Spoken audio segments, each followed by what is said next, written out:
Oh, my buttons weren't working. Oh, I had to press all the buttons. Hello, everyone. Hello. Welcome.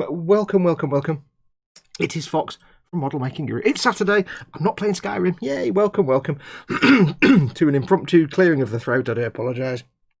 To an impromptu Warhammer Saturday. Yeah, I wasn't sure whether I was going to do a stream today because obviously it's Boxing Day here and everywhere, basically. So I thought, should I do a stream? And then I thought, you know what? Let's just do more Baneblade. More Bane. I've got work to do, so I may as well do some work for 2 or 3 hours. It gives me a feeling of having done something. Now, very quickly before we go anywhere, I do need to point out that Squishy, my octopus, my squishtopus, is here, but he's not quite in shot. I've put a little hook in the drawer just for him, so he can sit there monitoring the live chat with Guthorm. I've just knackered my focus and everything now. Never mind. So he can sit there monitoring the chat with Guthorm, but you can't see him sadly. Anyway, yes, welcome to this sort of impromptu Warhammer Sunday on Saturday. Now, I will most likely probably be back tomorrow with Warhammer Sunday anyway, but I thought I'd do an extra one today. Before we get going, of course, first and foremost, shout-out time. Shout-outs to all the people that make all this nonsense possible. Firstly and foremostly, my patrons and YouTube channel members, my patrons who support me at patreon.com/modelmakingguru. The address is there. They went there and decided to support my channel and keep it alive. And my YouTube channel members who became members by hitting the join button underneath any one of my videos. Those guys and those girls, they keep this channel alive. I do this for a living and they pay my wages. So massive thank you to them. It makes this channel possible. It makes all my content possible. It makes it possible to do this for a living. So big thank you to them. And of course, my corporate supporters, emodels.co.uk and goblingaming.co.uk. Links in the description below the video. Go and check both of those out. All your one-stop shops for all your model making and tabletop gaming needs. Do go and use those links in the description though, because it tells them I sent you. You get some great deals and I get a little bit of income from that. So there you go. So use those links. And a big hello and thank you to everyone else. Now, I hope you've had a very good Christmas. Before we get going, very important that I do the correct Christmas thing, which is have a delightful glass of sherry, don't you know? It's Christmas, you know. You have to have a glass of... Oh, very delightful. It's Harvey's Bristol cream. Most civilized. I do have a big mug of coffee over there. I thought I can't not have a sherry at lunchtime, or sort of 3 o'clock in the afternoon, or a time on, yeah. I can't drink whiskey like Ted because I can't stand whiskey that much.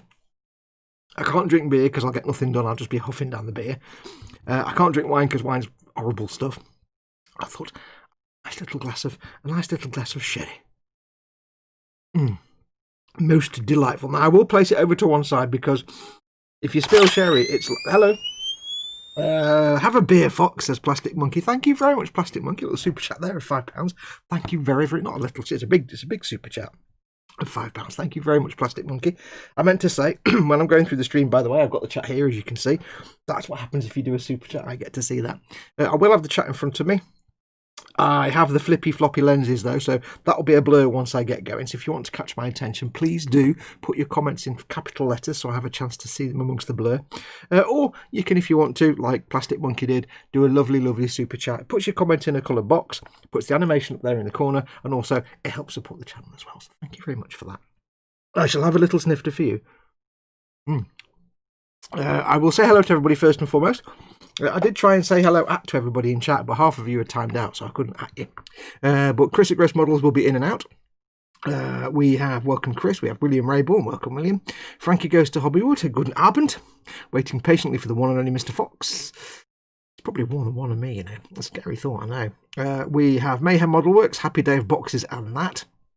William Rayborn, of course, says everybody to Fox's house for turkey sandwiches. I've actually had nothing to eat today apart from I made Mama Fox some. She normally has toast in the morning for breakfast, so I made her some turkey on toast because turkey, we've got a lot of it. So I said, "You're having turkey on toast," and she went, "Okay." It was quite nice, apparently. So I had a few little nibbles of slices of turkey while I was making her that. So that's all I've eaten today. We'll be eating turkey for a few days. We have who else we got in? Mayhem Model Works. We have Scaly Models. Dad is in. 2 of your mods, Chris and Dad. Welcome to Dad and welcome to Chris. Big hugs to Dad. Twisted Rail Hobbies is in, just popping in, saying hi, Merry Christmas, Happy Boxing Day, Happy New Year to all. So thank you very much, Twisted Rail Hobbies. Very kind of you. Who else do we have? Panzer Koenig is in. Well, afternoon all. Everyone survived the turkey dinner. We'll let you know in about 4 days when we've finished all the turkey. So civilised. And look at the cellularity. It's very, very civilised.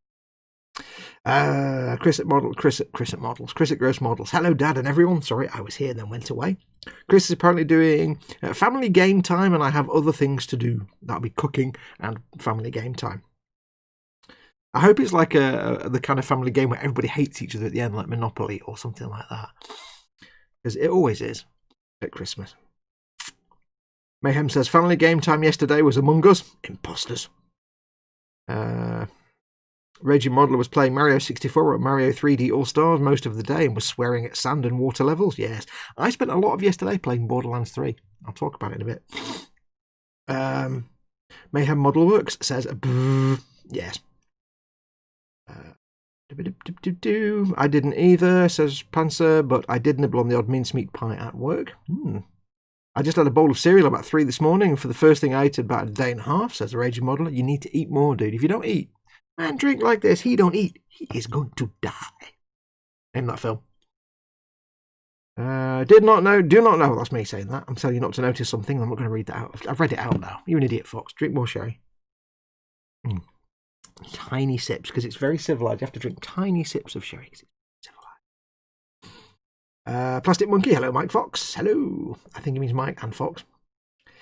Who else we got? Lee Stevens, happy Christmas to all. Happy Christmas to you. Nim is in. Morning, everyone. Did everyone eat too much and get everything they wanted for Christmas? Oh, yes. Mayhem's already booping Nim. Here we go. Booping started.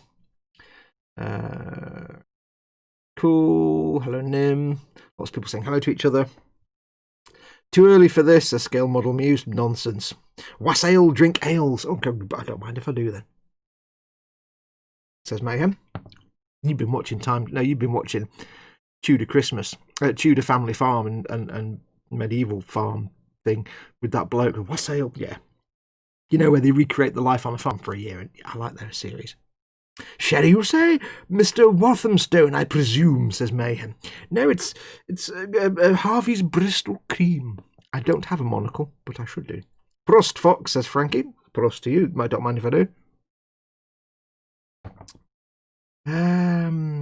That'll be a blur when I've had this drink. Oh, yes. Dude, Fox is day drinking. It's 10 a.m. in the eastern US. Well, if I can't drink at night when I'm asleep, can I? So I have to drink during the day. The Skyrim graphics have got better. Yes, you can now render Sherry perfectly. Ooh, Sherry, don't mind if I do. Are we just going to keep getting Fox drunker and drunker? Yeah, you can't really get... I've got to say, though, I said this in a chat the other day. Sherry is like a silly British Ponzi drink. It really is like little old lady has a glass of sherry of an evening and that's her vice, you know what I mean? But I've got to tell you, it's strong stuff.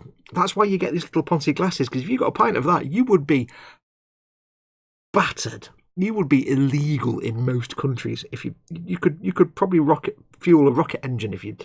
It's not weedy stuff. It's also very civilised. Get food, Foxy. I will do at some point. I'm making dinner, so after this. It's more exciting than Skyrim Saturdays. Fox's day drinking with an empty stomach. This could get very interesting. That's about 100% proof, so that's about 10 pints. You never know. We did ham for Christmas dinner. Turkey is for Thanksgiving, says Muse. Yeah, true. My brother lives in Tennessee, and he had lamb. They always have lamb at Christmas. Blazing Sandals, says the Raging Modeler. Almost. Graham M is in. Welcome, Graham M. And Ross Medlock. Afternoon all. Welcome, Ross. Nim had ham, 2 turkeys, broccoli, mashed potatoes, squash stuffing, dried out rolls, and some crock pot lasagna. That's like 6 different meals. How are you not like 700 pounds now and like rolling around in a sort of cloud of happiness? I would be. All the foods were had. Coma was induced. Candygram is in. Welcome, Candygram. Just 3 of us here, so I didn't make a lot, says Muse. Yeah, I made Christmas dinner yesterday. I'll tell you about it in a minute.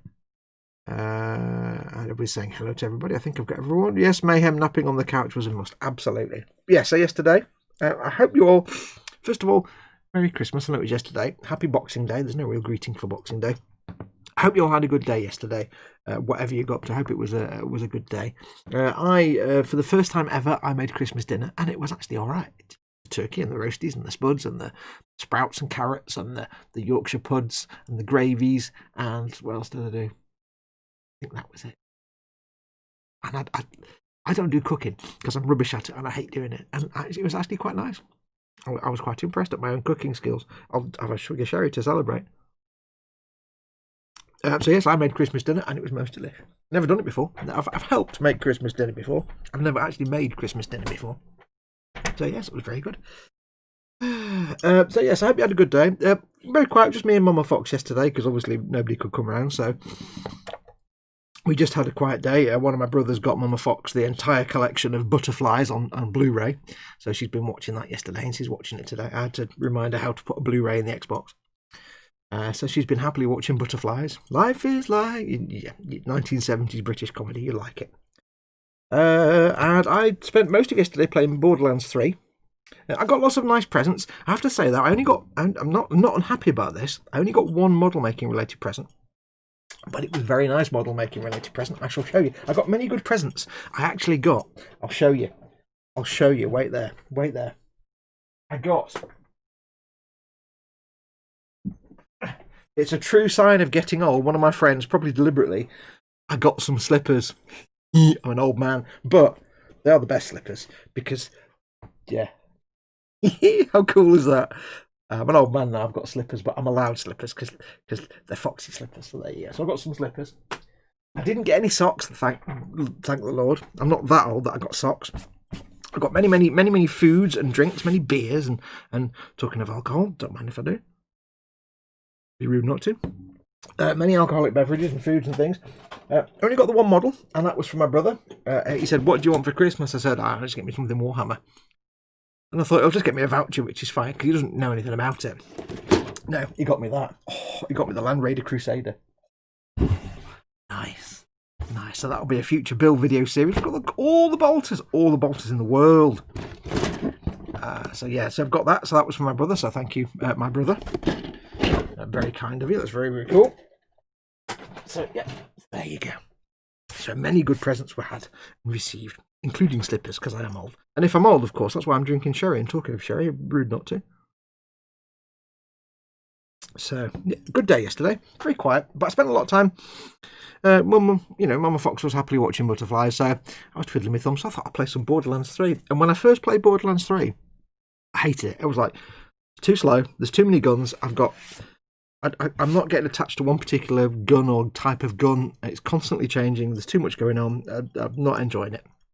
However, going back and playing it now, I started again. I'm like, you know what, actually? I think when I first played it, I just got a bad roll of weapons. I got some bad guns to start with when I was playing it. And it's like, it really changed the gameplay. But on this playthrough, I started a new character. I got some good rolls. The random... the RNGesus gave me some decent weapons. I'm actually enjoying it now, so I was playing that yesterday. Anyway, what else has been going on? That's kind of about it. I hope you all had a good Christmas. I shall ask you. It's the question. It's kind of a silly question, really, because we all know what's on the bench and on what's on the belly. It's basically turkey. Bench and belly, folks. What's on your bench, if anything? I would expect you to be doing nothing at this time of year. And what's in your belly? What have you had for your dinner? Burpage, or what are you going to have for your dinner? Most of you will say turkey, or that. I bet, but we'll find out.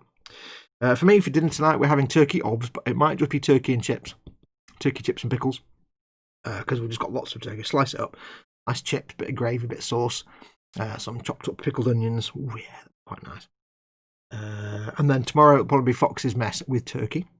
I was debating whether to do like a slow cook or make a soup, because I've got a soup maker with turkey, but it's obviously pre-cooked. We've cooked it. I can't reheat it, so I can't really make anything with it. Unfortunately, so I can't really. I don't know if you can. I assume you can't because it's already cooked once. It's been sat in the fridge for a day. You don't really want to reheat it. Anyway, don't mind if I do. Right.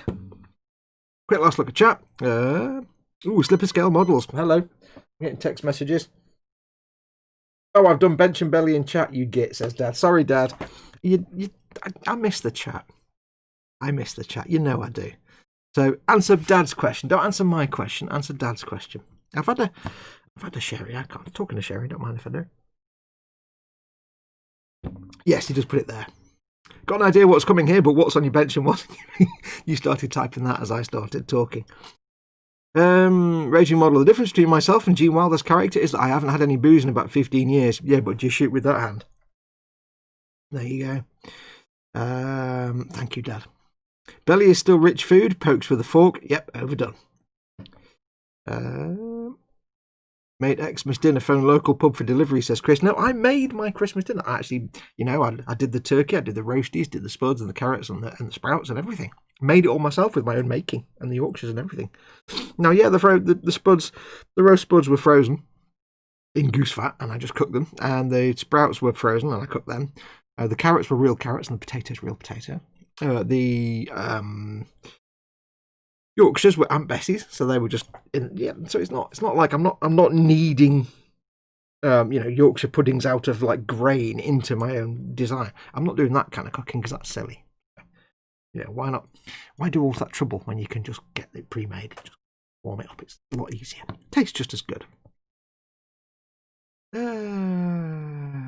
Look. On the third round of turkey dinner, says Donald McKenzie, playing Pictionary with the kids. Brilliant game. Lost count of bottles of wine and port. Merry Christmas, everyone. Exactly. I used to like playing Pictionary. Especially when you're all adults and you're all a bit drunk and you're in your 20s, mid-20s, and it gets a bit, gets a bit blue. I have a stack of gift cards to spend, says Muse. Cute slippers, hee. Stack of boxes on the bench. Belly about to make coffee, says Muse. Good effort. Ghost Lila's in. Hello, the peoples. Did you all have a good Christmas? Very good, thank you. Hope you had a good one as well. Had a good day yesterday. Dinner, probably a Chinese takeaway. Nothing wrong with that. Lots of Lego on the bench, says Ross, as it's been taken over by my eldest son, Roran. Hello, Roran. Mayhem says because pickles. Nim says pineapple, and Mayhem says pineapple. Slippers are great. Feet hugs. Ooh, slipper scale models. I see what you did there. Redundant again, says Dad. Sorry, Dad. You need to type louder. Type louder. Lee Stevenson is starting on the addiction with a Tau Commander and probably Bubble and Squeak. Ooh, Bubble and Squeak. Bench finally started my Warforge. One broken, one is almost complete. Belly crunchy nut cornflakes. I said Belly third round turkey. Bench the Red Knight of Vienna, says Donald. Mayhem says slipper scale models with Professor Slipper McSlipperton. It's hard to say that. You can make a curry, Fox. I have no ingredients to make a curry. I have rice and I have turkey. I have nothing else. So, but how can you can't recook if it's turkey was cooked yesterday and it's going to sit in the fridge all day today, and then it's tomorrow. I can't reheat the cooked turkey, can I? What I was going to do is just make some Fox's mess and then carve up and pull a load of turkey and just make the Fox's mess. That's the hot part of the meal. And then just put the turkey and mix it in. And then that's what I might do with the Fox's mess. On the bench, Dust and a Canadian cat. Belly, nothing. Crimbo did it in the oven. Now a roast Nesbit. What's a roast Nesbit? A Panzerconi. What the heck is a Nesbit? I need to know. I used to know a girl called Nesbit. Frankie says, bench nothing. Belly on Christmas Eve. Kartoffelsalat und Hackbraten. So it's potato salad and meatloaf. I got salad. Kartoffelsalat und Hackbraten. I got that terrible. I went all Khajiit then. And yesterday, cordon bleu. Ooh. Swig of sherry. Oh, don't mind if I do. If you insist. Build the Baneblade, says Mayhem. Yeah, I will do. I'm going to. I'll just accidentally put that glass over there. There we go. Right. Now, to balance that, I need to have a swig of coffee to protect myself. There we go. What can possibly go wrong with me and knives and sherry? Wow, that's strong stuff. I'm very civilised. Right. So, where are we up to?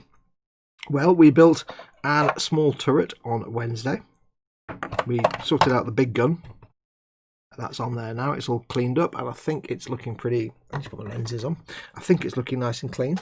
There is a hint of a mould line or a seam on the big cannon, but it's such that I can't really tell. You can just about maybe see it there. It's such that I can't really tell if it's a visible seam left over or if it's just stressed plastic. So it's just a slightly lighter colour, and then when I put primer over it, it'll be completely invisible. Like the dreaded Bubu Gorgor, it'll be completely invisible. I have just found a mould line. Oh, darn it. Just found a seam there. Git. So I'll only know when I prime that, basically, if that remains visible. So we shall see. But I think it's just discoloration at this point. I think. I hope. Right, so that is that main cannon done. Looking pretty good. It still ups and downs quite nicely, and it's not loose enough that it goes a bit brewer's droop. It doesn't. It just stays there quite nicely. That's that. We've got obviously all this lot built, so I need to put that to one side. The next step we have to do is we've done that turret, so I need to mark that off. Where's my pen of marking? Nope, knocked the microphone, sorry. Done that. We've done that. We haven't done these bits, and we haven't done the big boomy gun that goes on the front. Now, let's have a look at this big boomy gun. It's a weapon. I don't know which weapon it is, because Warhammer have this great habit of not telling you what the weapons are. It might say on the box. It's the Demolisher Cannon. There you go. Now you know. Demolisher Cannon. Yes. You like that? Did you like that? So let's get the parts off the sprues. We've got to add some little bits on detail onto the glasses plate. So we want those two. Look in the microphone. Those two parts there, which are not numbered. So I've got to now go through all the sprues just for those little bits. Thanks, Obama. And they could be anywhere. Could be absolutely anywhere.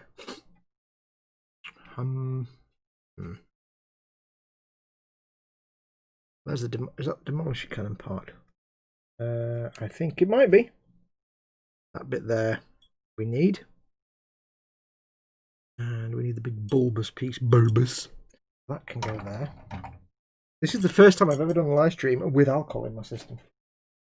Albeit a small amount of sherry, so it's not that impressive.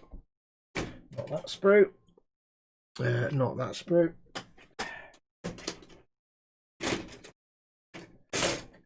Searching, please stand by. What does it actually look like? That. Okay, so we have. It's basically the small sort of viewing porthole, but there's really no massive indication as to what it looks like in any great detail. Not on that sprue, I don't think. Nope. Nope, nope, nope. Could it be on here? Is that a butterfly? No, it's not. Okay, so it's not on that one either. So we have to go through them all again.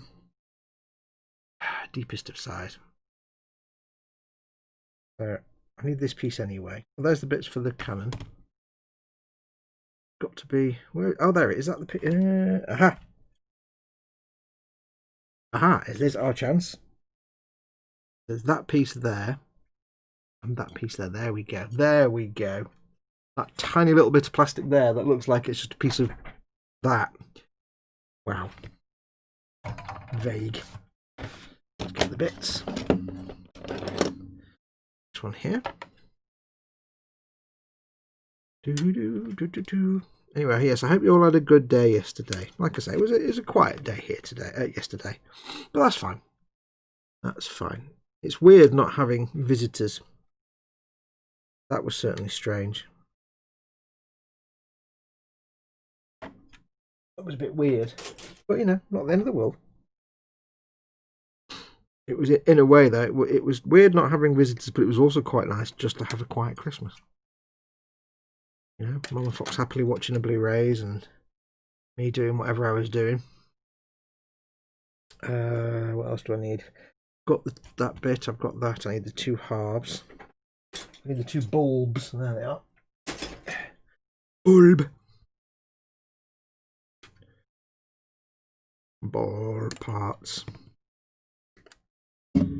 Now we'll just be gluing this in place because there's no point trying to paint this if it's moving, because every time you reposition it, it'll scrape all the paint off.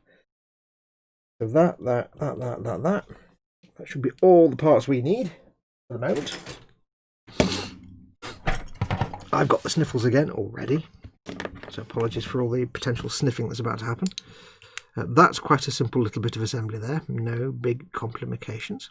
Now again, we've said this a million times before, we're building a round or a circular or curved object. It's a tube with a ball on the end.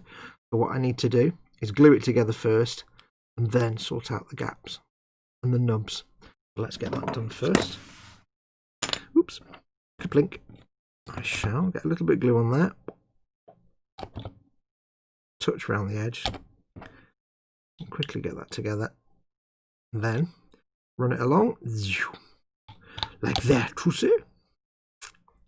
I shall worry about the nubs later. They'll get sanded and adjusted as I get rid of everything else. So make sure this glue goes all the way along.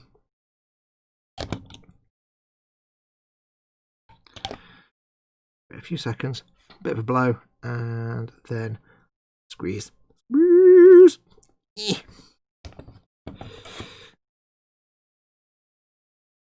Now, as always, don't forget, folks, while I'm doing this, I say the chat is here. It is completely out of focus. If you want to get my attention, because I've got my lenses on, if you want to get my attention while I'm working, please, please, please do. If you're watching this and you can't see the live chat, I do encourage you to come and join the live chat, because this program, these live streams, they're not really about what I'm doing here. I'm not really teaching anything. I might tell you what I'm doing, but these aren't really teaching things. This is just me hanging out with you guys.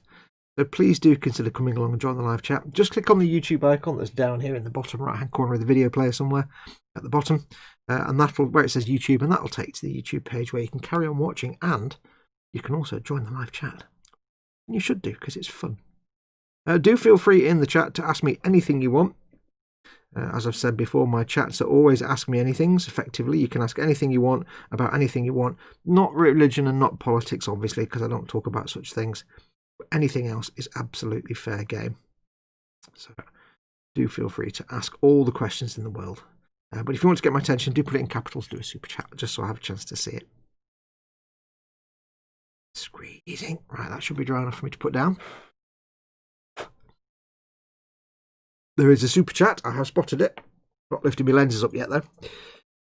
From Scaly Models, £10. Thank you very much, Dad. He says Bristol Cream Sherry. Only problem, blue bottle. Yes, I know. It's a very pretty blue, but it's not red. I've not yet found a sherry that comes in a red bottle. There you go. Thank you very much, Dad. That's very, very kind of you. And a Merry Christmas to you as well, and God bless you and all who sail in you. Thank you very much. Yeah, it's very nice though, that Bristol Cream. That's the only glass I'll have today. I only had that glass for comedy, really. I was talking about it in a chat the other day, and everybody's like, well, why would you drink sherry? It's like, because it's a household tradition at Christmas. You have a little glass of sherry.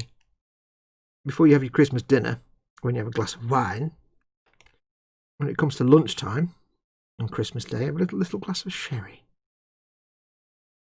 Little family tradition. I mean, you know, let's be honest, the bottle of sherry that we have on the shelf, I think we've probably had that for about 10 years. Yeah. Like, I had a glass yesterday and that little glass now, and that's it now for the rest of the year. So next Christmas, if I do a live stream and I'm doing a Christmas live stream, I'll have another glass of sherry and it'll be the same sherry. Let's just get this bit cleaned up and then we'll have a look at chat.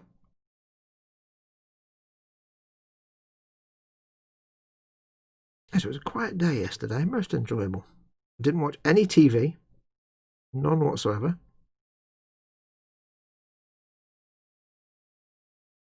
This one here. There were no arguments. Quite nice. My friend sent me. I sent my friend that got me the slippers and stuff. Give me a bunch of presents, and I sent him a text saying thank you. We're having a conversation via text, and he sent one of the texts he sent was, "Oh yeah, guess who it was that who bought all the Christmas presents for the kids this year and didn't actually buy any double or triple A batteries?" And then a little symbol of a hand up in the air. I'm like, "Oh, you idiot!" And he went, "Yeah, pretty much." One thing I know from my parents when I was a kid, when we were kids, you buy all the, because my family is 3 boys, basically my mum and dad. So at the time, so 3 lads. That's your kids. Yeah, when it comes to Christmas, there's 2 things you buy. 1, all the presents, and 2, every single battery you can get your hands on in the Northern Hemisphere. That's kind of the law. In the 1970s and 80s, you've got boys. Maybe if you've got girls as well, but more so if you've got boys. You know, and they're all the battery-operated toys and stuff. Yeah, just buy a whole mess of batteries. My parents knew that. They never failed on that particular part of it. And it's ever since, you know, because of that tradition in this house, there's always a carrier bag of batteries somewhere in the house. Some of them are probably like 7 or 8 years old. But we always have a stash of batteries. Just going back to those days when there was 3 lads, 3 boys, and all their 1980s electronic bleeping toys and things. Because, you know, in them days, everything needed batteries. Every toy you got your kid had a requirement for batteries in some way. I need a container. Burpage. Can't say sherry burps are the best. Sherry itself is quite pleasant, but sherry burps, not quite as awesome.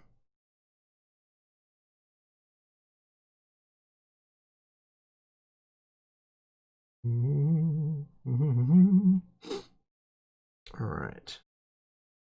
Knife action, and there's a mould line around the edge. So we'll sort that out. Rid of the nub. Then it's time for the scrapey tool. Rid of this mould line. I could just sand it, but I might as well just use this. It's a bit faster. Gives a much cleaner edge. Yeah, if you want to, you don't have to, but do feel free to put in chat what presents you got if you want to, you know, proclaim your bestest presents. I got many things. So most of the things I got were like food and drink, which is quite nice. I got some books and bits and bobs. I got a pen that's a screwdriver and a pen and a measuring thing and a spirit level from Mama Fox. But I don't know how she did it, but she managed to order about 7 of them for me somehow by accident. So I've got a whole mess of spirit level measuring pen screwdrivers. They're quite handy there, so it's all right. And some of the bits and bobs, so that's that nice and clean. A mould line begone.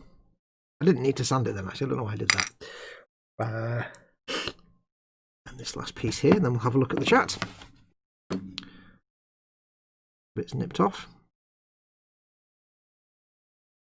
Yeah, so I don't know why that first time I played Borderlands 3 when it first came out, I just really didn't enjoy it at all. I mean, Borderlands, I loved Borderlands. Borderlands 2 I enjoyed, but not as much. Borderlands 3, it just didn't gel at all. And I think I know why, though. I think after thinking about it, I think basically it had come off the back of years of playing Fallout and Skyrim. So I was in the habit of exploration. I'd forgotten what Borderlands was all about, effectively. So, the first time I played it, I think it was a mixture of I was taking my time exploring the worlds that I was in, so consequently it took me forever to get just off the first starting world. Something's rattling. What's rattling? Right, there you go's better. Yeah, so I was pootling about, you know, looking every crook and nanny on the maps, and that probably didn't help. I'm forgetting that Borderlands is really just go there, do that, go there, do that, shoot all the things. But I think, like I said, I also just got a bad set of weapons, because I always liked playing Borderlands, the original Borderlands. My favourite weapons were the combat rifles. You get your 3 burst or 5 burst shots. Caustic were the best. And that's what I used to love playing, them and snipes. And sometimes pistols. If I played as Mordecai, I go for pistols, hand cannons and things. Or you know, SMGs to get rid of ant scorpions and stuff like that. But I think when I first played it, I was playing in the mindset of Fallout and Skyrim. So I was walking around slowly and exploring, and there's nothing really to explore. And also, I got duff weapons, and I was like, I'm not enjoying this. It's just a slog. And it was also a case that in Borderlands, you know, I'd pick up a weapon and I'd be like, well, it's 4 levels away from where I am. I can't use it yet, but I'll keep it to one side because it looks brilliant. And then I stick with that weapon for ages until a better weapon came along. But in Borderlands 3, it's like every time you blink, there's weapons, and they're all kind of vaguely slightly better. It's not very often I was getting anything much better, and I just kind of got bored of the whole having to check which one's better. That for somehow they managed to make the comparing weapons and inventory just even more clunky than in Borderlands. So it's not easy. It's not an easy process to compare. And the whole point of, you know, you're always looking for better weapons, but the process of doing that wasn't easy. So I got quite frustrated with it, and I think I just got bored of it. But I've gone back into it and rolled a new character. I started off playing as the first time I played as the bloke with the animals, whatever his name is, the robot dude. But this time I'm playing it as Mose, the woman with the mech. And I have to be honest, I'm not that interested in the mech in her super ability. It's not that good. I mean, I'm not really putting many points into it. I'm only level 12 or 14, I think. But I'm more like I'm putting points into her. I've hardly used the mech at all. Because I've not put points into it, so it lasts about 2 seconds. So I'm like, whatever. I just miss Roland and his Scorpio turret, because that was the best. I always like to play as Roland with a Scorpio turret, or Mordecai with his Bloodwing, but yeah. So, but this time I'm actually enjoying it more. I don't know why, but I think I got a better roll of weapons. I think I just got a break. It gave me a break and gave me at the start some decent weapons. I started getting some like assault rifles, or whatever they call them in the game, which I wasn't getting in the first game. I don't think I actually got any until I left the first world. And it was all pistols and sniper rifles. I'm like, I don't want pistols and sniper rifles. But it seems to have given me some decent weapons this time, so I'm actually enjoying myself. And I've actually I've got past where I got in I think the first game, I did actually get off the first world, and I got onto Promethea, the second world, and just started that. But I remember the first time I played it, because I had gash weapons, of course everything was slow because I couldn't kill anything. Whereas this one, because I got some good weapons early on, I've been able to work my way through and actually have fun with it. So yeah, it's quite good fun. I'm enjoying it more than Borderlands 2, I've got to be honest, in terms of the gameplay. A little bit, maybe. I just don't like the inventory system. It's too much hassle to get a weapon and compare it to another weapon you've already got. And it's also a hassle. There's some things like I'm looking at a weapon and it's like you need to be level X, you need to be level 15 to use this. Okay, what level am I now? Oh, it doesn't show it on this page. Oh. There's a few clunkers in there, but it seems quite good. I've not got any of the DLC. Probably won't get that. One thing I did find though, there's a little game in there. There's like a mini game, and you get onto the Sanctuary 3, the base. Inside the doctor's office, there's a video game called Borderlands Science, and it wasn't there the first time I played. There's a few things that have suddenly appeared in the game since I first played. Like Maurice wasn't in there in the first place. I like Maurice. There's a thing called Borderlands Science. It's just like a puzzle game, little puzzle video game within the game. But the idea is that while you're playing this game in Borderlands, it's a bit like folding at home or SETI Online. You're actually doing some work for medical research who have been tallying up. I think the idea is that they're trying to map the human gut biome, all the different organisms that live in the human gut. And there's so many of them. They're trying to encode and decode all the DNA, but there's so many of them that it's a nightmare, and they can't do it because there could be hundreds or millions of different organisms that live in the human gut biome. So you're doing this by lining up colour blocks which all represent various proteins. All it is this really simple matching game. But by doing it behind the curtain, underneath, behind the scenes, you're actually organising things into groups, which makes their data crunching for their medical research much faster. So I'm like, this is quite cool. So I'm actually doing medical research without realising it. But The other reason it's kind of kick-ass is because while you play this little arcade game, you're earning points in game, and you can use the points to really, really massively buff your character during the game. And apparently, like, you know, you spend 1,000 points that you get every time you complete a puzzle. You get so many points. You spend 1,000 of the points, which cost you no real money, 1,000 of the in-game puzzle points, and you can get like a buff that gives you twice as much damage for 2 hours. But apparently, if you do all the little levels of the puzzle, you get like 90 or 100,000 points, and you can just basically massively buff your character out. So I'm quite enjoying that. And I don't do puzzle games, but it was quite enjoyable because it's a bit like a match 3 game, but you don't have to. It's not that complicated. It's just lining stuff up, and there's no way to mess it up. It's not really a puzzle, but it was a fun way to spend an hour. Right, I need to wipe my nose because of the glasses. 1 second. Then I shall have a swig of coffee, and then I shall do some chat. Then I'll do some gluing.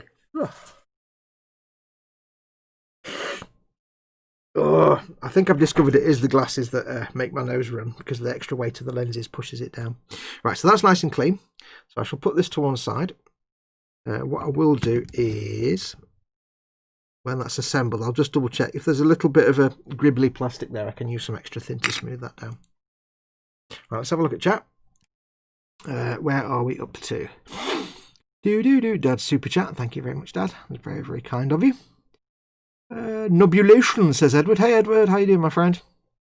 A vigorous shake and stirring bowls. I've got no idea what we're talking about. Always had issue with the Viejo, but may need to go to them for 40k colours, says Lee Stevenson. Oh, hang on. Oh, burpulations. Every sip we get closer to Stabity time. No chance. I've been spoiled with Bandai and number parts and sprues. Games Workshop just seem to chuck parts on wherever, says Lee. Oh, yeah, absolutely. But they are so nice. Every sip is close to calamity, says Mayhem. I'm absolutely loving my Vallejo game colours I got for Christmas. They're bloody lush, says Raging Modeler.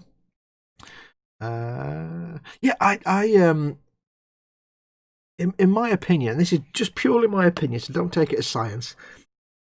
In my opinion, from my experience, Citadel colours, Citadel paints are the best for brush painting.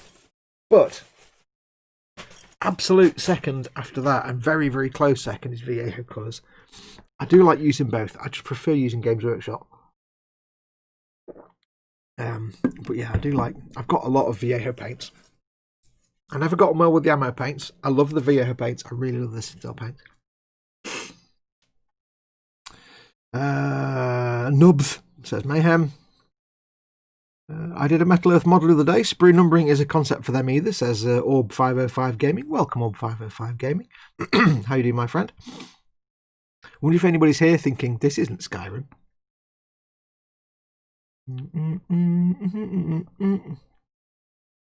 For some reason, Mayhem Modeler Works is channeling Rabsy Nesbitt. Oh, Jamesy Cotter. Hello, Jamesy. Why are you channeling Rabsy Nesbitt? See me, see the sea. I love the sea me. Aye, right, Jamesy. Never got the primer to be nice and smooth. I've tried the ammo and perfect. Don't ever use Vallejo primers. Vallejo primers are garbage. Don't use them. Don't use them. Throw them away. Burn it. Just don't.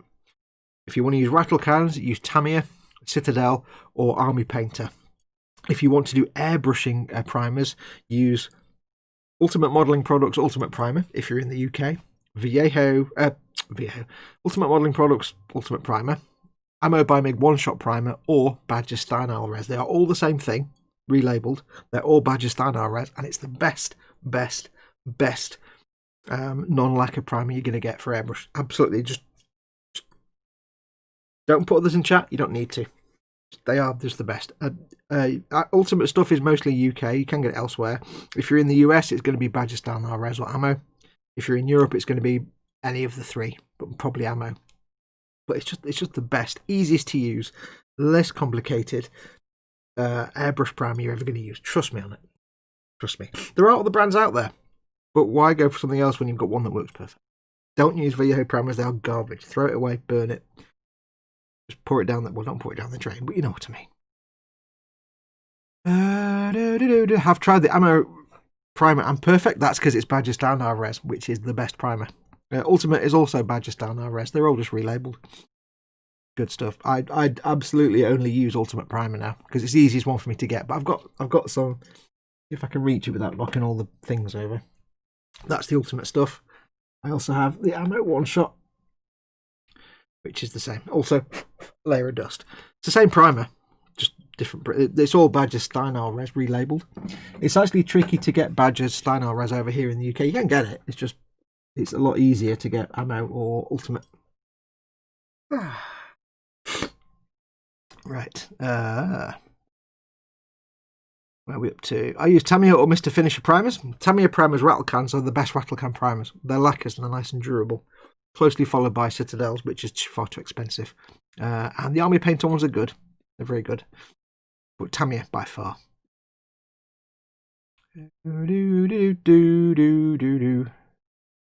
A good shake and a bit of water for thinning. I've never had a problem with Vallejo, says Muse. What, for primer? You should never thin primer. Oh, no.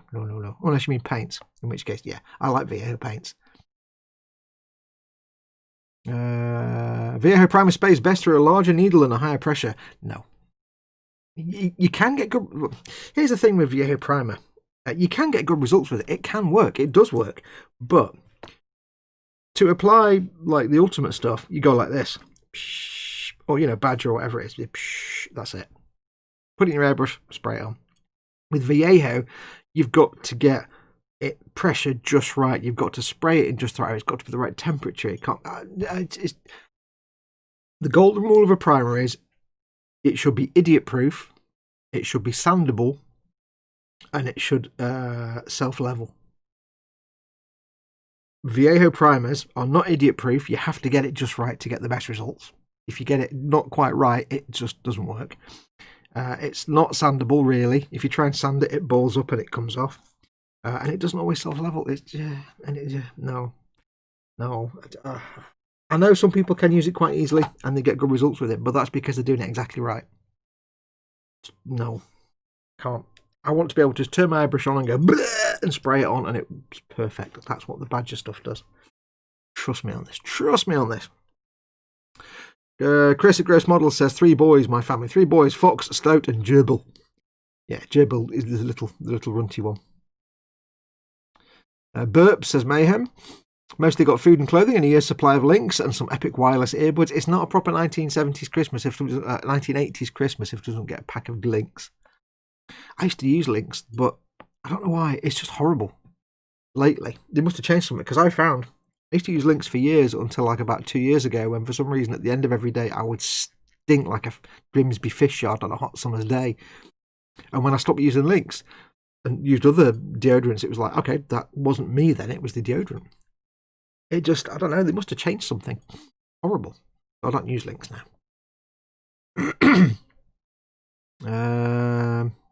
Lee Stevenson says, got an SD gun tank. Oh, cool. And lots of vouchers towards a new airbrush. Awesome.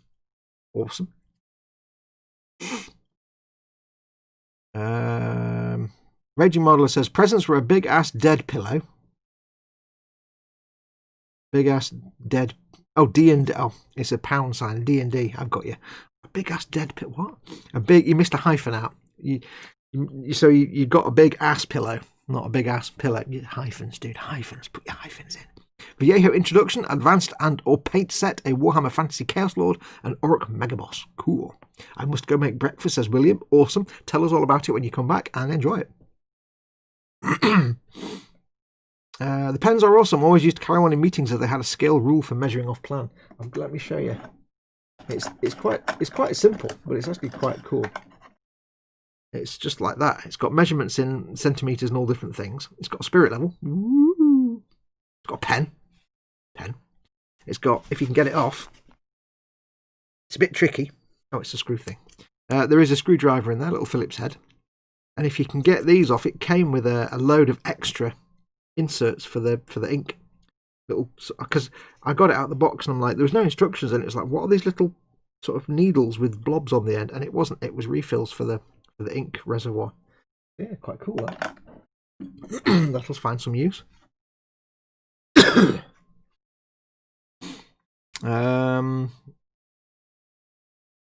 It was great when I asked someone if their Mont Blanc could do that.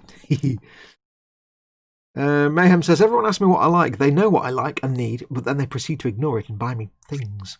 Yes. Yes, I have family members that... I'm kind of a one-trick pony. I like models. You want to boil it... I like Warhammer, but if you boil it really down simply, I like models. Model making. And I like video games. But every year, the number of times I get like socks or a book or a puzzle, I was like, okay, I'm not that complicated. But last few years, my brother's got really good. He's got me Warhammer stuff, so 10 points. I'm that simple, basically. I should be the easiest person to buy presents for. I don't even care if you get me something, a model that I've already got. I'll still build it and paint it. I need to decide what I'm getting with my gift card, says Muse. Merry Festiveness and all that stuff to the people, says 9,000 Mince Pies. Welcome 9,000 Mince Pies. I hope you had a good day yesterday. Merry Crystalness. Chat has jumped. Thank you. Where are we? Talking about something? If you get anything with Dwayne Smith vouchers, you can go in and use the vouchers to buy a prepaid MasterCard that you can use at eModels, says Lee Stevenson. Oh, cool. I did not know that. Sherry also comes in brown bottles, as does Newcastle Brown and many beers. Yes. Yes, Andy, but not Bristol Cream. I was drinking Harvey's Bristol Cream, you know. It's the most civilised. Booze and sharp things. No, Foxy, says Muse. I haven't stabbited. Let's face it, if Games Workshop wanted to use dropper bottles, they would have swapped in the last 30 years. I think their paints are just... Some of them are just too thick to be practically good in dropper bottles. And I think, because the thing about Games Workshop paints is some of them are really opaque, and that's really nice. Viejo paints are a little thinner. Well, not all of them. Some of them are quite stodgy. But some of them can be quite translucent. So I think some of them are just maybe too thick. I don't know why. That's the only thing I can think. I don't know why they don't do dropper bottles, other than it's easier for it to dry out and you run out faster and you have to go and buy more. There's obviously that. Lee says, I've gone for the ammo one shot. Also got some of the transparent and intrigued by it. Oh yeah. Oh yeah, clear primer. I've seen that.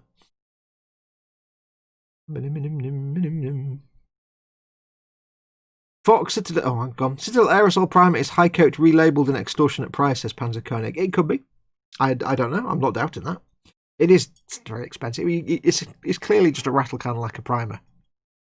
The only thing about the Citadel stuff is it is handy if you're doing Games Workshop and using their colours, because if you're doing it's the colours that are the important bit. If I'm, say, doing my Death Guard stuff and I want to paint the Death Guard green, it's handy having a Death Guard green rattle can that's pretty much the same colour. So I can, it's not all the time, but it's kind of handy where they do have some matching, like the Mephisto Red and the Ultramarine Blue, whatever they are, the other blues they've got. It is handy that the primer colour matches the paint. Other than that, it's just, doesn't really matter. No.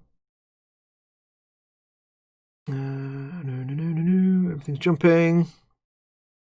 Scaling Models is doing a lot of posting. Wilco Rattlecan Primer, says Graham McRobert. Yeah. The only word of caution I have about non-model making primers is they are really good and you can get them dirt cheap and they're not expensive and most of them are pretty good, but you have to be careful for two reasons. One, especially automotive primer is designed to go on cars. It's not designed with tiny details in mind. So you've got to be careful, because it's easy if you get an automotive primer, it can be a lot thicker and self-level differently to model making primers sometimes. So if you've got lots of little tiny fine details and you get that primer on there, it's going to be a thicker coat. It could obscure some of those little details. So you've got to be careful. The other thing to keep in mind, you may not realise, is a lot of times when you go into like Halfords or somewhere and you get a can of auto primer, car primer, some of them aren't primers, some of them are just paints. If it doesn't say primer on the can, it probably isn't an actual primer, because primer and paint are two different things. They're not the same thing. Primer has a completely different function. So they may be very durable paints and be quite sandable and stuff, but they're not actually primers. So you've got to be careful. Don't just go and get any old can. Make sure it says primer on it, and test it out on some spare plastic parts that have got lots of fine detail on, because I've done it in the past. I've gone to Halfords and bought rattle cans of primer, sprayed them on, and it's like all the little fine panel lines have just gone. I'm like, oh. So you got to be careful. model making things do tend to be tailored towards, that kind of scenario, and they do tend to self-level better and with more preservation of detail, but not always. Some of them are garbage, some of them are good, but there's no harm in it. But always test it out first. It can be. I've used lots of Halford's Rattle-Can primers back in the day. Where are we? Jump forward a little bit so I can do some work. Neat pen, Fox. Beware of the self-destruct function. Shh, don't tell everyone. They'll all want to know how I do it. What's Games Workshop Air like, says Lee Stevenson? They're alright. They're still a little bit thick for airbrushing. They're just slightly thinner versions of the existing paints. But it's a pain in the bum in those stupid little pots. So if you're doing airbrushing, just get Viejo. I mean, I have decanted Citadel paints into dropper bottles to use in airbrushing. Sometimes you want to airbrush Citadel paints, but just be aware, Citadel paints are very, very delicate. If you airbrush something, if I airbrushed that and then started handling it to paint things, within about half an hour you'd have paint rubbing off the edges, even with primer, because they're very delicate. So you can do it, but if you're going to be airbrushing, if you can get a similar colour or good colour match with Viejo paints, go for them because it's easier. Bit of thinner, bit of paint, done. Citadel, you've got to decant it from the pot and mess about. Pain in the bum. I don't know. I can't believe they're doing their air paints in stupid little pots. That's really frustrating to me. I don't mind the pots for painting, brush painting, but for air painting. Paul Di Tommaso is in. Who else we got? Welcome, Paul. How you doing, my friend? Noose Brother says Games Workshop Air is odd. Welcome, Noose Brother. You need to decant it somehow, but it's a normal Games Workshop pot. Yeah, it's a stupid idea.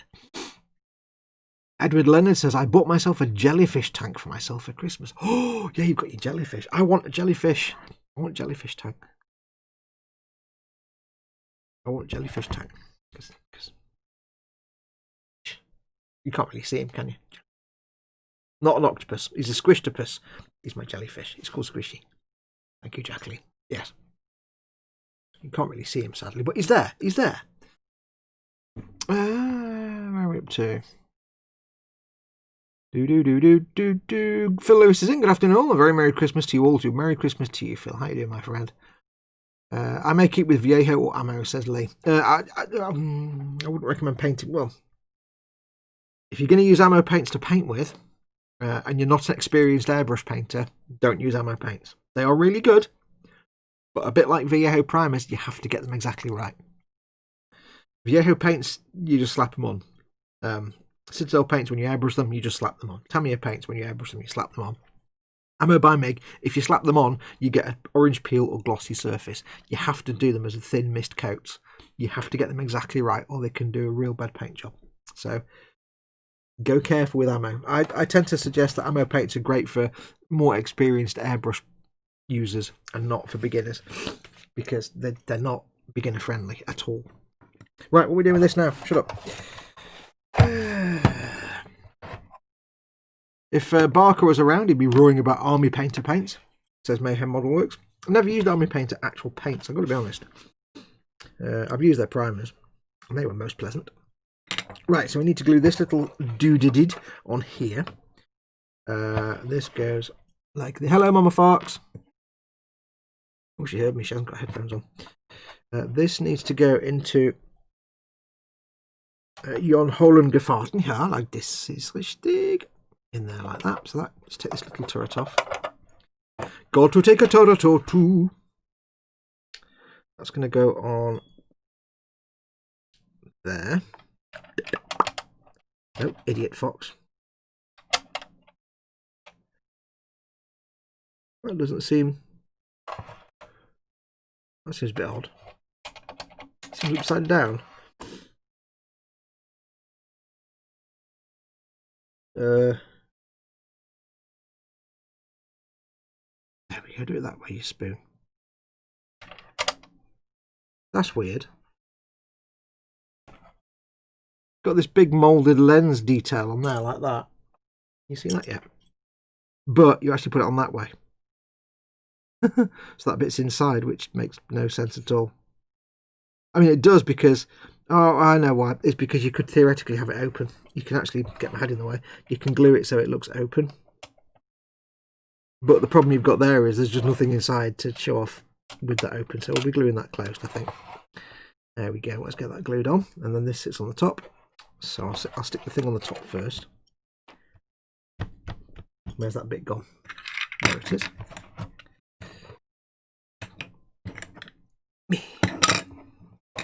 Yeah, so ammo paints are really... ammo paints are good, but not recommended for absolute beginners to airbrushing. You really want to know what you're doing with airbrushing before you go into ammo paints, really. I would suggest. Doesn't seem right, you know. It's that way around, but no. It's what says this needs to be done.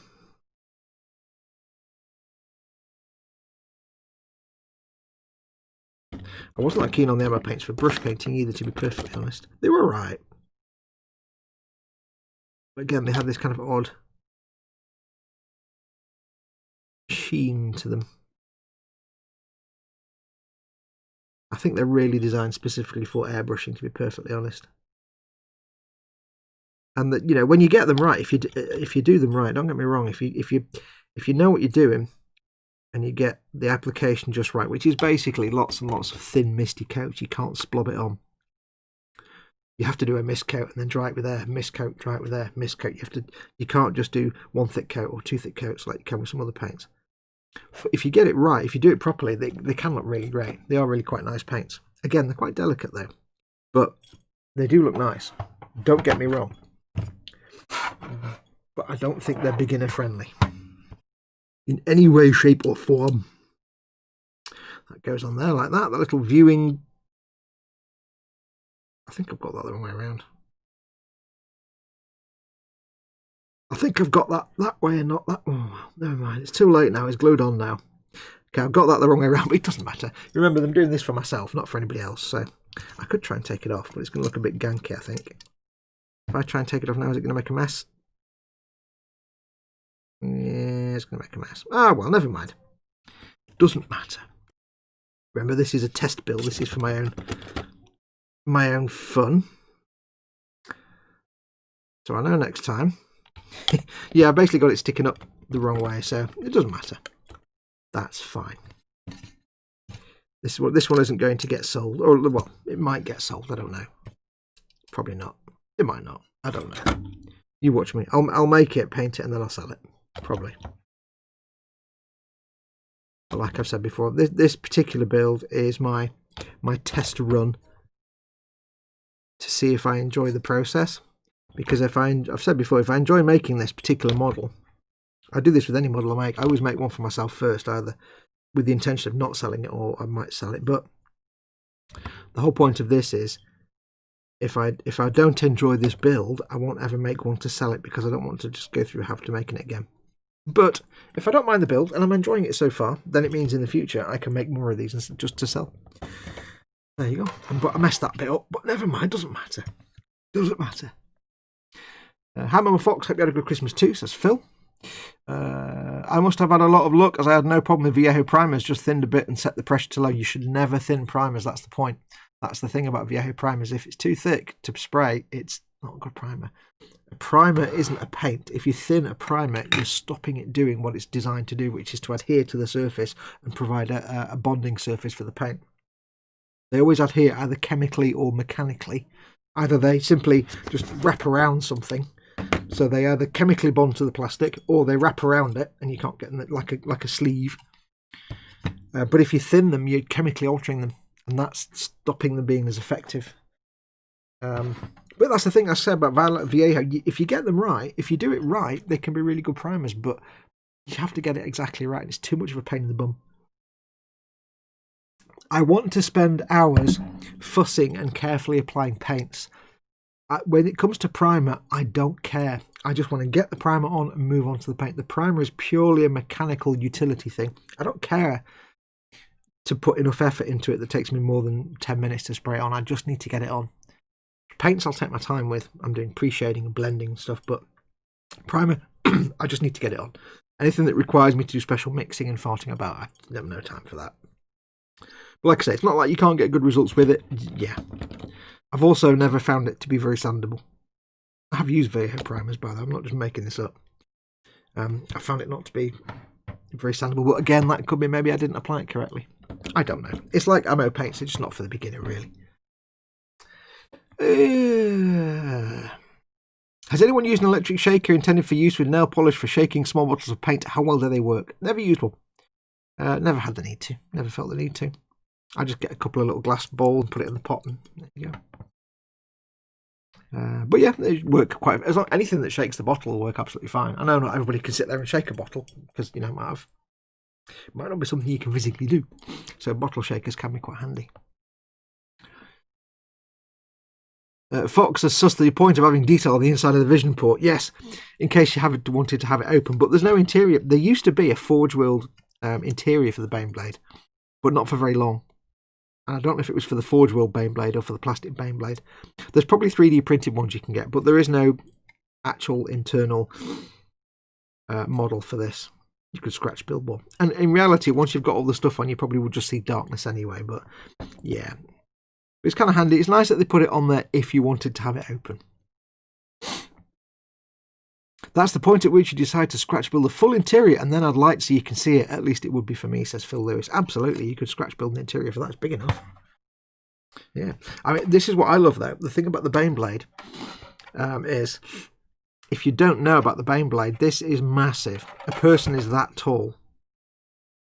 And inside this bit here, where the wheels and tractor unit is, there's actually people in this. There's actually dudes in here doing stuff. As well as all the wheels and it's not just the drive units.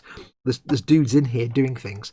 There's sponsors that go on here with people in them to shoot stuff, but there's also things going on inside. If I remember rightly, anyway, there's things going on inside these side units, as well as all the wheels and tracks that people are doing. So they might be servitors. There aren't many people might be servitors, but that's how big this thing is. So yeah, there are cutaway diagrams on the internet. I think fan made, but still kick ass. Give you an idea of how big this is. If it was real, this would be 2 Abrams tanks long and 2 Abrams tanks wide. So it's basically an Abrams tank will be that big and that big, just to give you an idea of the scale. Theoretical scale, obviously it's not a real vehicle. Right, so we've got those two bits glued together. We've got our ball. This needs to go on the end, which will cover up a bit of that seam line. Where's it going? It goes on like... Okay, quite simply like that. So you are going to see that. You're not going to see this. It's kind of handy.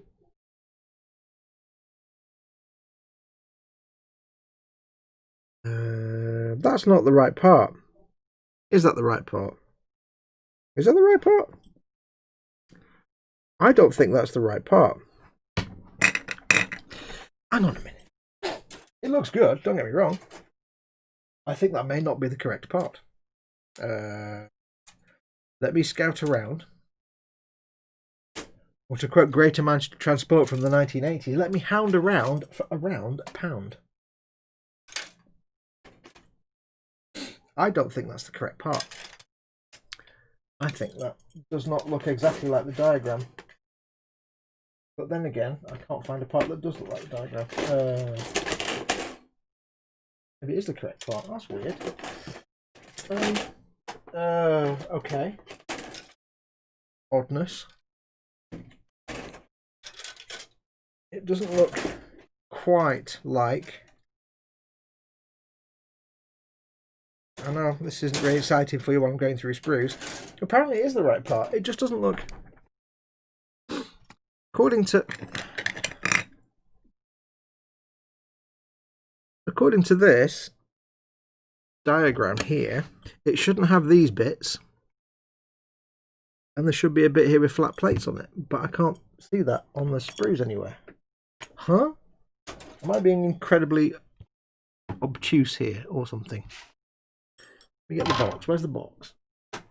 Show to me the weapon here. See, it's got this bit here. It's got like the ring here. And then that flat ring with little square tabs on it. That's not what I've got. But I'm not seeing that. There's a sprue. Unless I'm missing a sprue somewhere. I don't think I am. Hang on a minute. Hang on a minute. Let's have a look and see. Right, what's the sponsors. There's nothing on there. Nothing on that one. That's just a couple of tow hooks. That's dudes. Oh, there it is. That is the right piece there. There we go. Honestly. And this is why it's good to have things numbered. Games Workshop, you spoons. Nearly. At least I noticed it before going ahead and attaching things to other things. I don't know. None of you lot noticed. Right. So let's get this bit sorted. Where's me? There it is. Let's get this bit cleaned up. Which may take a minute because there's a big seam or mould right down the middle bit. In terms of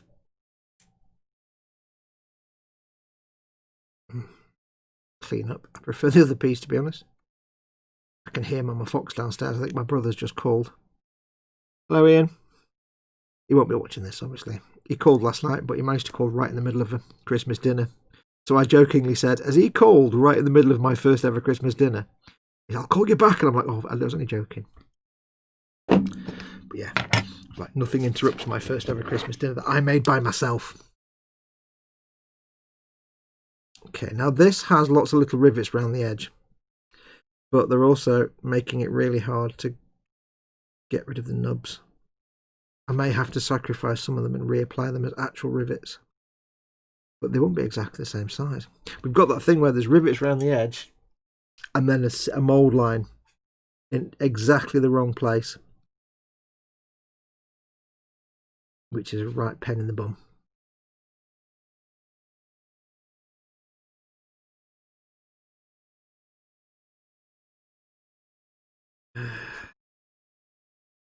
I can take all the rivets off and replace them completely, but I've got to try and get them all nicely lined out, and that's the tricky bit.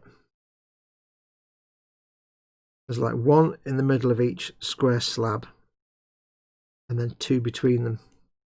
I can't guarantee I'd get them exactly in the right place, but you know what, I'm not going to sit here and spend half an hour cleaning out the line. I'm going to get rid of the rivets. I'm going to reapply them manually because I'll be here all day trying to get rid of that mould line.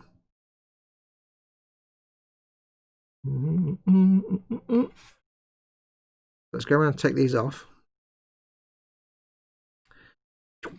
Easy just to ping them off.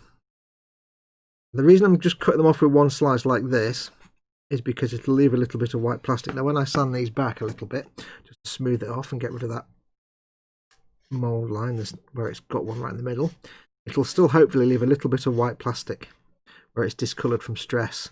And my hope is that that'll be my guide as to where to put the rivets.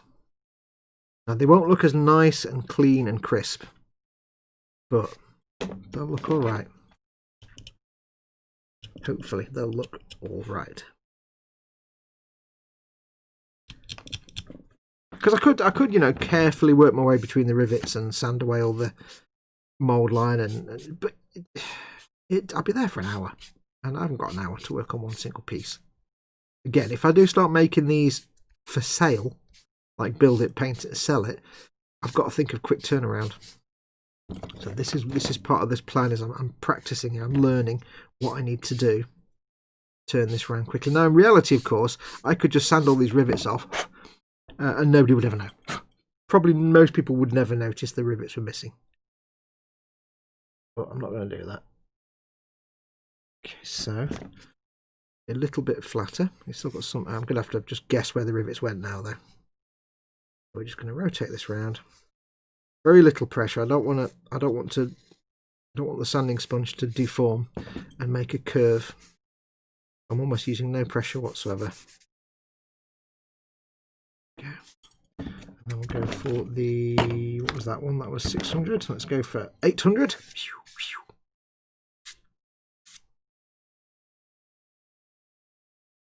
800. Das ist richtig. Where's me 1,000? I've got 1,000 somewhere. Have I not got the 1,000 out? Let me get the 1,000 out. There we go.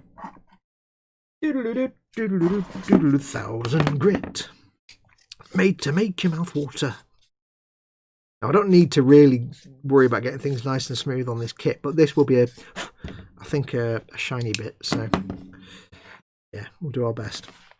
So, I need to move all these out of the way because now we need to get doing the careful fiddly bits. Put that there. This, can I cobble this together to make two different things? That'd be good. I could stick that on there and make it. Yeah. Let's just get this sorted. That can go there. I need my rivets from my very, very dear friend Kenneth in Australia land. G'day, bro. Now, I've been giving these sizes out incorrectly. I've been saying that this is 0.25 and 0.5 mil. They're not. It's 1 mil and 0.6 mil. That is, I've been giving that out as the diameter. It's not. That's the thickness. 0.25 and 5. So half a mil, a quarter of a mil, 1 millimeter diameter, and 0.6. I'm going to go for the 1 mil, I think, because that seems to be about the right size. Put that there. I love doing rivets. Rivets is great fun, but when it's only a simple number of rivets, when it's super lots of complicated ones, it can get a bit more tricky. Before we do this, I'll have a quick look at chat because this might take me a few minutes. Where are we up to? Can't see the part. Nope.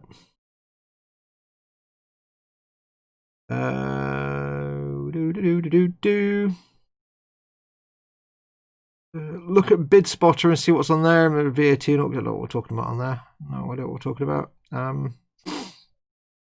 Baneblade versus Landkreutzer P1000 Rat. Which would win? Baneblade. Every time. It's got the Baneblade cannon and the Thunder Shaker and the Volcano gun. And las cannons. And yeah. The Landkreutzer is made out of steam and rocks and string. And it's got a cannon that fires once a week. Yeah, the Baneblade's just got like 40k weaponry on it. Wouldn't stand a chance. The Landkreutzer, the Rat, wouldn't stand a chance. See, you can see through the sherry buzz. It's like Lego. Games Workshop is never wrong. You are. I was going to say that actually when I was looking for it. EC Idaho is in. Hi all. Hope your Christmas was good. It was. Thank you very much. I hope yours was good too. But this is where the pen ruler comes in useful. Says Panzer. Maybe. I'm not going to sit here for half an hour cleaning up that line. What's changed? Previous Fox would have never ever said this, says Candygram. No, it's not that. It's just when it comes to working out I'm often quite patient, but when it comes to that little mould line between rivets, I'll just lose the will to live. Because the rivets end up looking half sanded and rough, and they always look nice and crisp until you get rid of all the mould lines, and then they look a bit arse. So I don't mind a bit of work cleaning things up, but when I know it's going to look worse when I finish cleaning it up, then yeah. I received my first Warhammer model for my birthday, says ECID, a Tau Hammerhead. Thinking of making it with the droid commander from Star Wars. That will be excellent, because it's got that kind of look. Phil Lewis says, I've got to head off. The Christmas pudding is ready. Enjoy your Christmas pudding. Use lots of flames. To the flames, pendejo, flames. Yes, no, I don't mind putting the effort into clean things up, but when you know it's going to look terrible afterwards, it kind of ruins the idea. It ruins the fun. I say fun. Cleanup's never fun.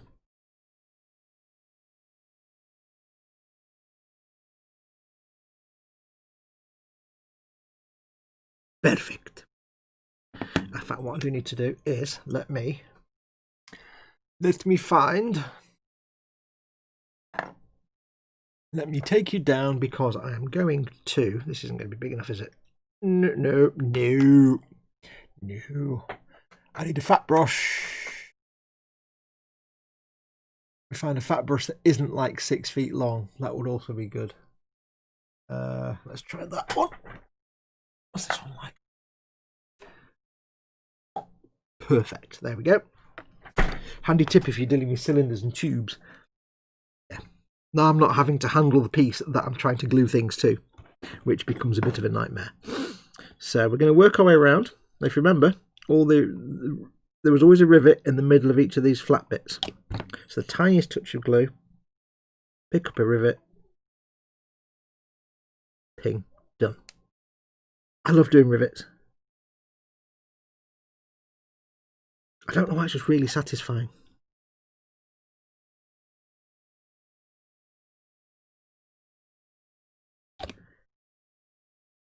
Another one. I can't tell you. I can't stress enough how satisfying it is to do this. Because you think of it and you think it's some like super advanced modelling skill. Put rivets on things, but it's not. It's dead. Well, making the rivets is hard and tedious, but I would imagine. But just putting the rivets on, it's kind of relaxing. Oops.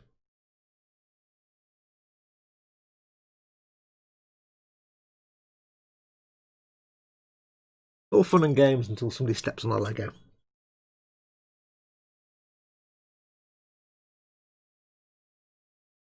I appreciate the camera's in just the wrong place here to see what I'm doing.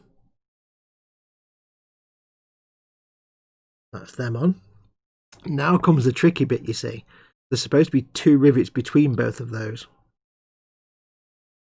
It's not, because I've sanded them away, I can't see where they were supposed to go. Well, on some of them I can just about see a hint of where the original rivet was. Let's go with those ones first. Might not end up being perfect, but hopefully it will look okay. But I've kind of made a bed for myself, got a line now, because I was tempted just to leave it with just the rivets at each junction, but now I've done this bit.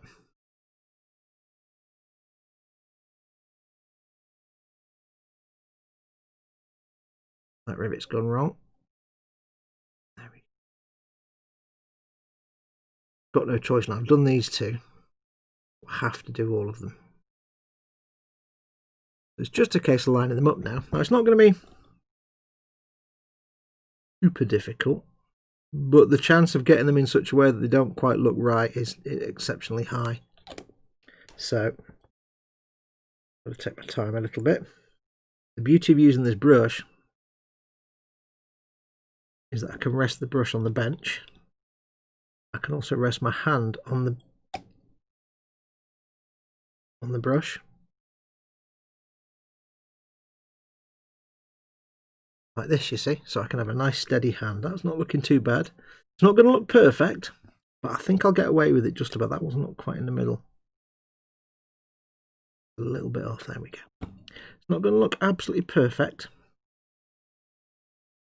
And it may be that it actually takes me longer to do this, ironically, than it would to just simply clean up all the stuff around the rivets. But in all honesty,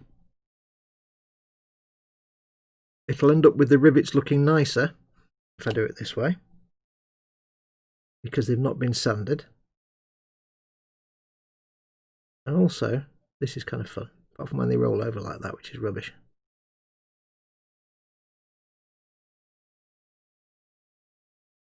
I kind of enjoy doing this. Like I say, if I carefully sanded that mould line away and stuff, I'd end up with these rivets all being ever so slightly sanded and rubbed away, and they wouldn't look as crisp. This way, at least it's fun this way as well, which is cool. A rubbish rivet, that one. Don't like that one.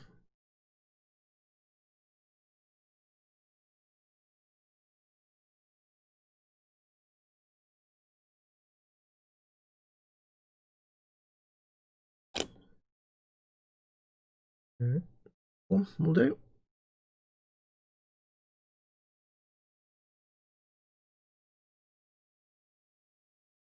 So at least I'll be left with rivets that at least look nice and crisp. And once they've got a coat of primer on them and, a layer of paint, nobody will know. Nobody will even have the foggiest idea that I'd completely removed the originals. You need a steady hand. And that's where this kind of brush comes in handy to act as the word. Think of the word.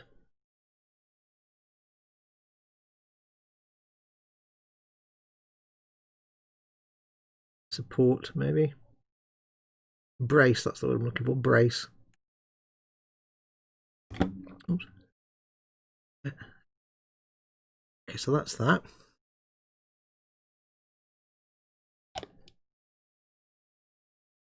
Ping. It's being a bit feisty. Come on now.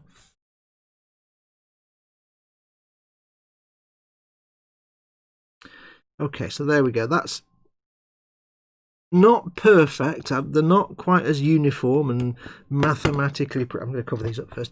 Not quite as uniform and mathematically precise as the originals. But they're about the same size and they look okay. Once that's got primer and paint on it, no one will know. I've got to stick that up. I've got to stand that up somewhere so it doesn't get rivets coming off. Let me just lean it against the microphone for a minute. Good fun, that. I enjoyed doing that. I still thank Kenneth. Every time I use my rivets, I always thank Kenneth because they are brilliant and I love them.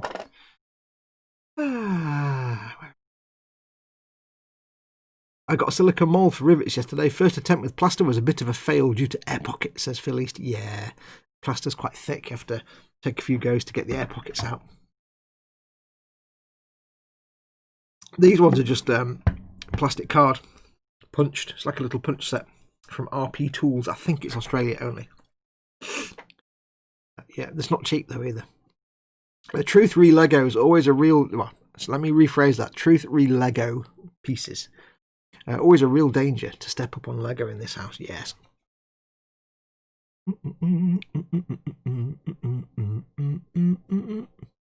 Brace, that's the word, brace.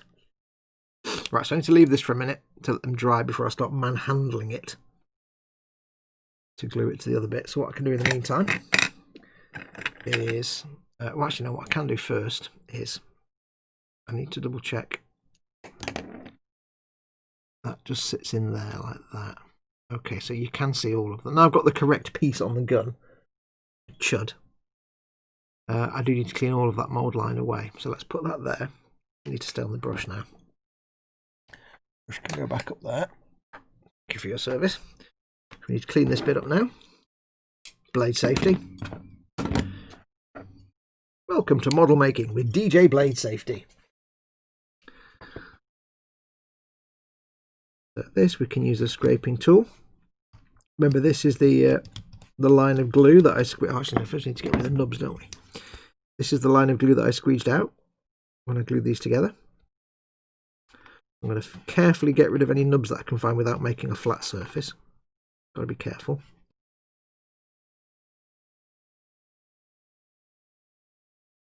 I don't want to put out... I mean, this bit probably won't even be visible, but I need to make sure this is smooth when it goes into the hull. We can use the curve tool on the scraping tool to get this bit nice and smooth. If we're lucky, we won't need any filler. If we're lucky. How lucky do you feel, punk? Right, what's rattling again now? Right.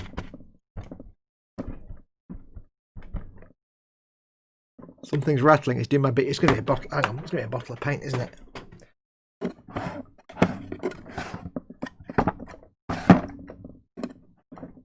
Oh, it's making me annoyed. It's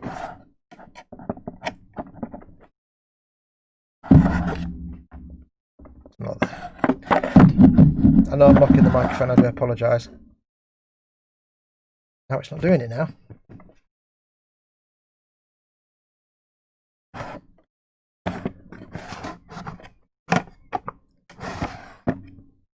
There's nothing worse than annoying rattles that I can't trace. It's like these lights I've got, these Viltrox lights. I love these Viltrox LED lights. They're fantastic. But when you turn them off, they click and tick for ages because of the heat. Even though LEDs don't give a whole lot of heat, they expand a little bit. So it's like a car pinking. You know, like your car engine pinks when you get out of the car. These lights do it. It's not a bad thing. Not in any way a bad thing. It just annoys me. It's like, oh, stop doing that. Sorry. Right, so that's there. Time for some sandulations. We're going with a 400 grit, I think, to start with. Should be enough. Trying to maintain the curve. Put that back. There you go. I knocked Squishy off his little... Oh, get back up there, Squishy. There you go. Face the right way as well, lad. There you go. Trying to keep the curve. Now this bit is going to be shiny metal, so I need to make sure it's not all scraped to hell and back. So I don't want to have any sanding marks in this bit if I can avoid it.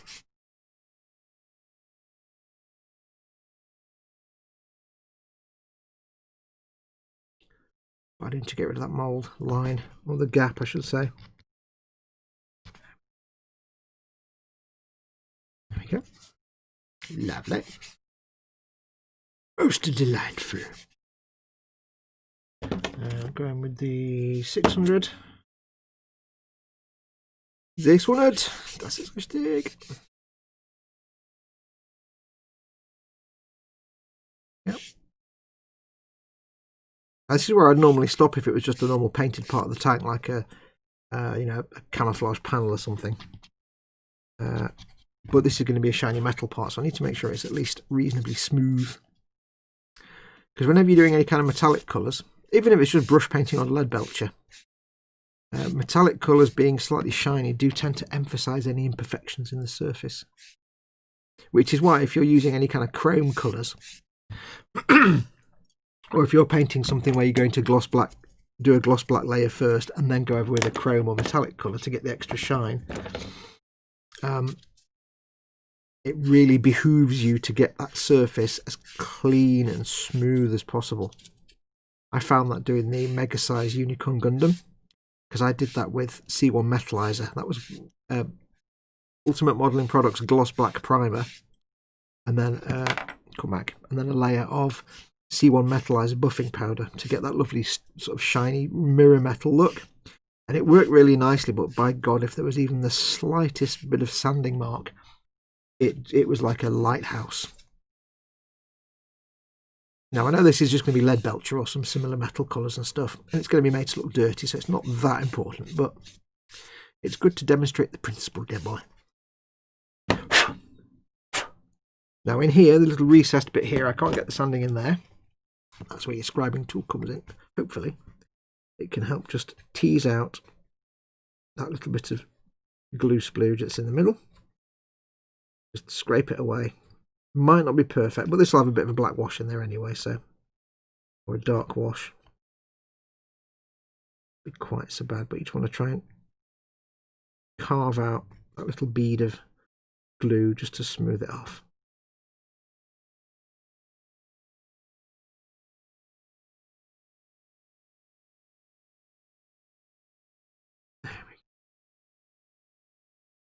Beauty is I can feel where the gap is now, that little gap between the two sides, but I can't see it on the outside, but I can feel it in that recess. I can feel it. Do. That's going to go on here like that. There, do you see? This bit will be painted tank colour. This bit will be shiny metal, and I think, holding it up to the light to look, that will look okay, I think.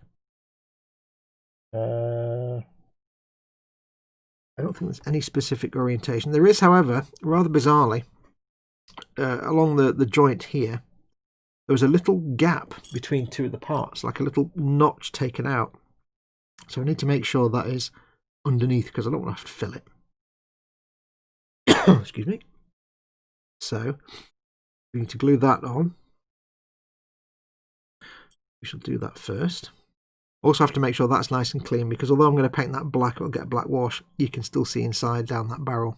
So I need to make sure there's no big nubs and things on there. Big nubs! No big nubs. It is going to be black in there. So it doesn't really matter if it's not 100% flat or it's got a rough surface to it. It doesn't matter. It just needs to be not a big nub. Big nub. Put that on there. Burpage. Burpulations. Touch that to there, and not spin it round, folks. There we go. Cool. Now attached.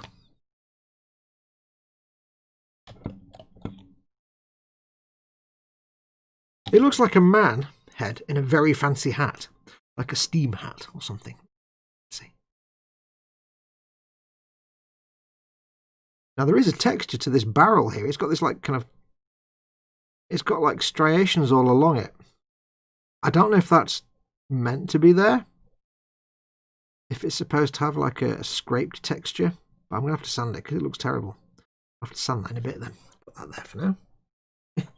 But it's like a, I don't know, some kind of like bizarre jellyfish. But without the dangly bits.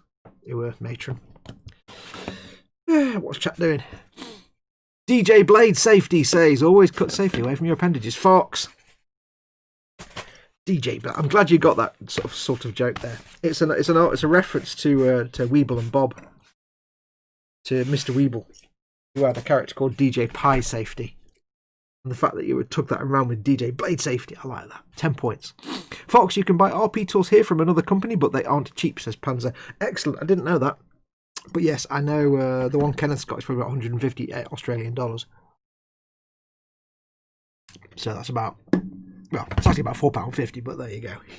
Yeah, they're not cheap, but it's basically a lot of, if I remember rightly, it's a set of little tiny dies, punches and dies, and all you're doing is you're taking some plastic card and you put the thing on, you go, and it punches out a little circle of the plastic card, so the thicker the plastic card, the taller the rivet. You've got different dimensions, punching them out. Apparently it's quite relaxing. You end up with a lot, so I might get myself one of them one day, rather than have to depend on people to send them to me.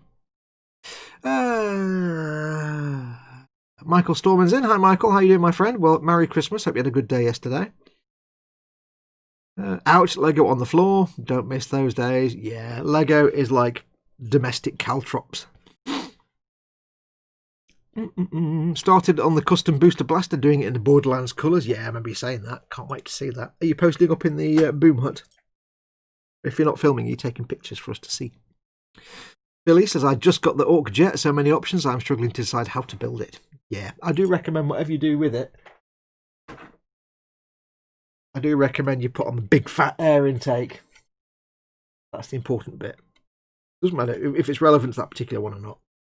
You should do that. You should do that one. Yeah.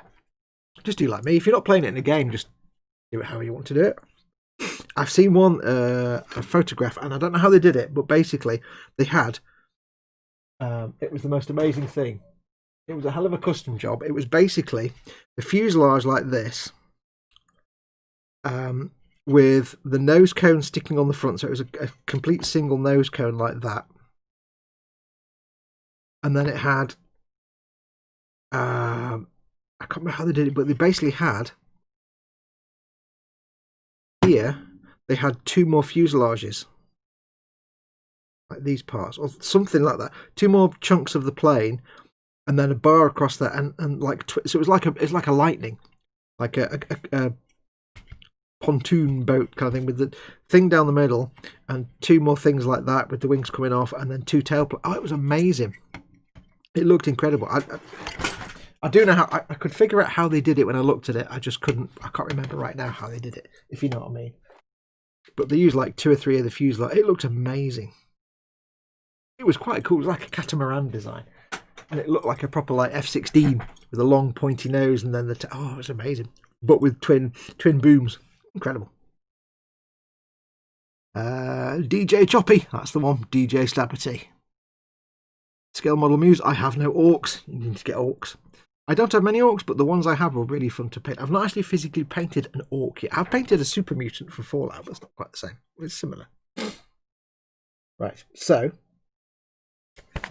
now here's the cunningness about this big boomy gun on the front, the Devastator cannon. What's it called? Demolisher cannon. Remember we glued this bit on the back? It sits in here like this, was it? There's that bit that I want to avoid. There. It sits in there like that. There's something bizarrely disturbing yet relaxing about that.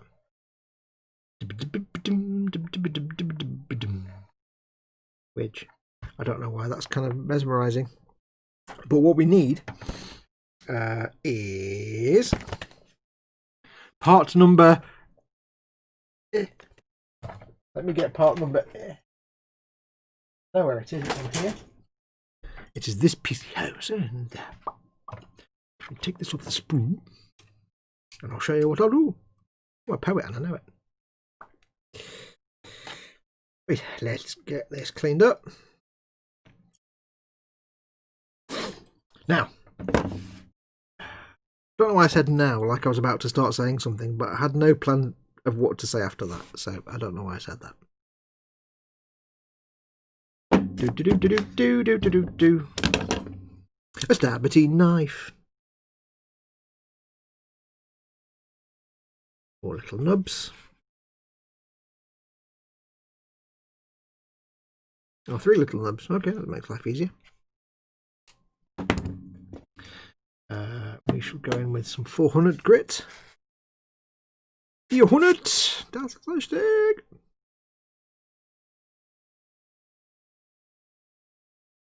You know, I spent like about 4 days learning how to say the name of that German armoured vehicle that I did for E-models. About four days to learn the correct pronunciation so I could just say it quickly. It's already gone. I've already forgotten completely. It's just gone. Sonderfahrzeugkraft. No. SDKF said Sonderkraftfahrzeug 200 something.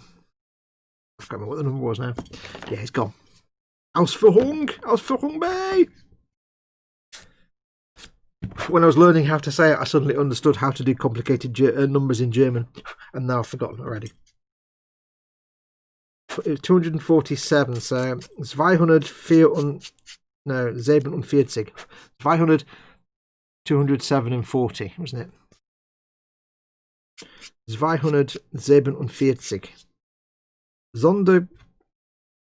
It's gone again. Sonderkraftfahrzeug 247 Ausführung Bay. There you go, got it. I think I got that right. It's always confused me numbers in German. When you get into the tens and hundreds, it gets a bit confusing. French, I'm alright with. Surprisingly, English, I'm alright with. You know, I can figure that one out. But I still wish I'd learnt German at school. I really do. Right, so this now goes over here like an collar. It goes in, got the little square detents there. It literally goes on like that. And the idea is you glue that down, but you don't glue that down. And this bit can be wibbly wobbly like a tiny widge. With the pedenda there. But the problem with that is, that will be a really stupid thing to do if I'm painting this, because every time I go like this, I'd be stripping paint off this. This is going to be metallic, remember. I'd be stripping paint off that big styly. And that would be sadness. So what I'm actually going to do is just glue that in place. I'll give it a nice pointy uppy pose. But I will be gluing it into a fixed position, because it's like Gumplet all over again. It's the same kind of thing, you know, the moment you... Can I do that? Can I put this on when that's glued on without... Just going to give me any impediment to applying this to the... No, that's fine. Cool. There we go. Yes, it's like Gunplay. The whole thing of if you're doing a full paint job on a Gunpla and then it looks fantastic, and then you glue it, and then you assemble it, and half the paint comes off because it's all the joints. Yeah, it's not ideal. So there comes a time when you just have to accept that you can't have everything moving. Having moving things on vehicles like, you know, tanks and things, and the cannons moving, it's nice where you can do it. But this is either going to be a display model, or it may one day get played on the tabletop with my Death Corps army. One day, maybe. It's not going to... It's going to have to survive handling, so it will just get glued together. So that can go there. Somehow I have to get this into a nice pointy uppy position and glue it. I hope it stays in place. My belly's making all kinds of rumbly noises.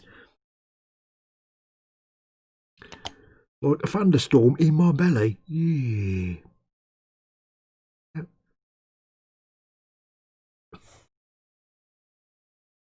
That looks about adequate to me.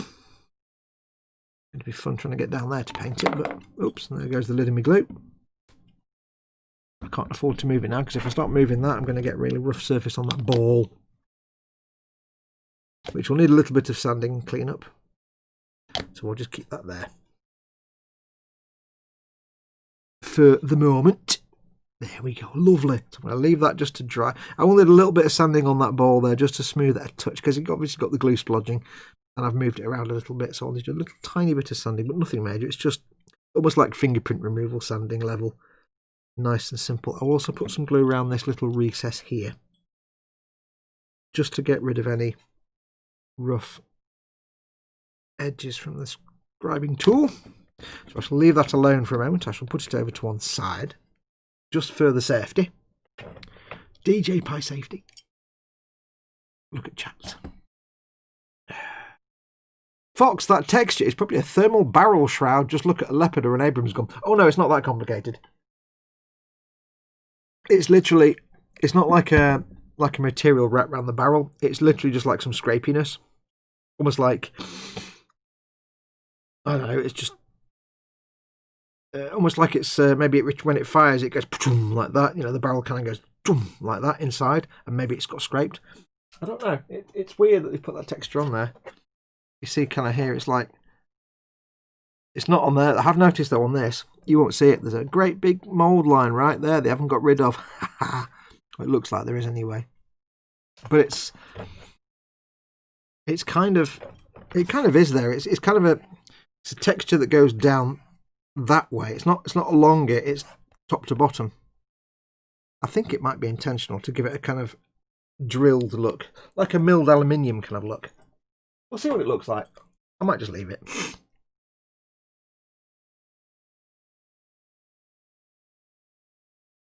He does like to torture himself, doesn't he?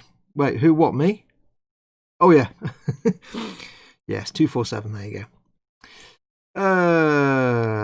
Candygram, I found a box of 36 Imperial Guard that I was given in the late 80s or early 90s and forgot about. Every sprue is still entirely intact. Make them! Make them! They're not worth much more nowadays. They'll be exactly the same as they are today. It's the same moulds. Oh, hello! Welcome. Yes, Peter, and it is amusing. That's me trying to do my German. Any tips for posing 40k models? Unlike Gunpla, you have loose parts that won't stay together before you fix them in place. If they're plastic, if you have options of like some of the figures, you can move the arms around and have slightly different poses. Especially the old Imperial Guard, you can have arms in different angles and stuff. If you're, for example, gluing arms onto Imperial Guard, that's why I use Tamiya regular cement or extra thin. If, like, for example, if you've got a figure and you can put the arm on, and the arm might be like, you can do that, you can have it like that, however you want it. If it's like a pointing arm and it's not attached to a weapon, and you're thinking, well, I can do it wherever I want, what I do is I use the fat cement first, just regular Tamiya cement, a touch of that on the shoulder part, stick the arm on. Because it's viscous, it will hold the arm in place. It's not doing gluey things, it's just purely the viscosity of the liquid is the surface tension is holding the arm in place. And you've got a few seconds to move it around how you want it. When you're happy with it, you then go in with the extra thin and just touch it to the joint. This is a good grip, but this is stronger. But this is viscous and will hold the arm in place for a few seconds. This is thin, and by the time you put the arm on there, it's flashed off and it won't hold its own weight. Whenever I do arms and things like that, I always do a touch of the fat glue first, the regular Tamiya cement, just so it will hold in place, and I can wiggle it round and then use that to give it a proper strong bond. Sometimes when you've got, say, two arms and you've got one arm with a hand like that and one arm that's holding a weapon, it's a case of putting on the arm and then both with the fat glue, let's say that's the arm, my finger, both with the fat glue, you put it on, you line them up because you can move them around a bit, and when you've got them in place, you then go in with the extra thin, just a tiny touch of it into the gap to lock them in place. Same if you've got like this arm's got a weapon and the hand is on the weapon but the wrist is on the arm. Same thing, the fat glue means you can wiggle them around a little bit. You've got some room for manoeuvre because that'll take a few minutes before it makes a mess. Only a tiny amount there. You want enough just to stick it in place and stop it falling off, but not so much that when you move it all the glue goes and splooges out. You want the tiniest touch on the flat bit of the shoulder. You can move it around. That's the best way to do it. If you're doing Tempestus Scions, they're a pain in the arse. Because they have, each arm is split into two halves and you have a hand on the weapon. Yeah, that's just carnage. But it's a lot easier on plastic than it is on resin. Trust me, when I do my deathcore, that's one of the reasons I struggle with deathcore, because you're using super glue. And if you get this arm with the rifle there, you've got to glue it on.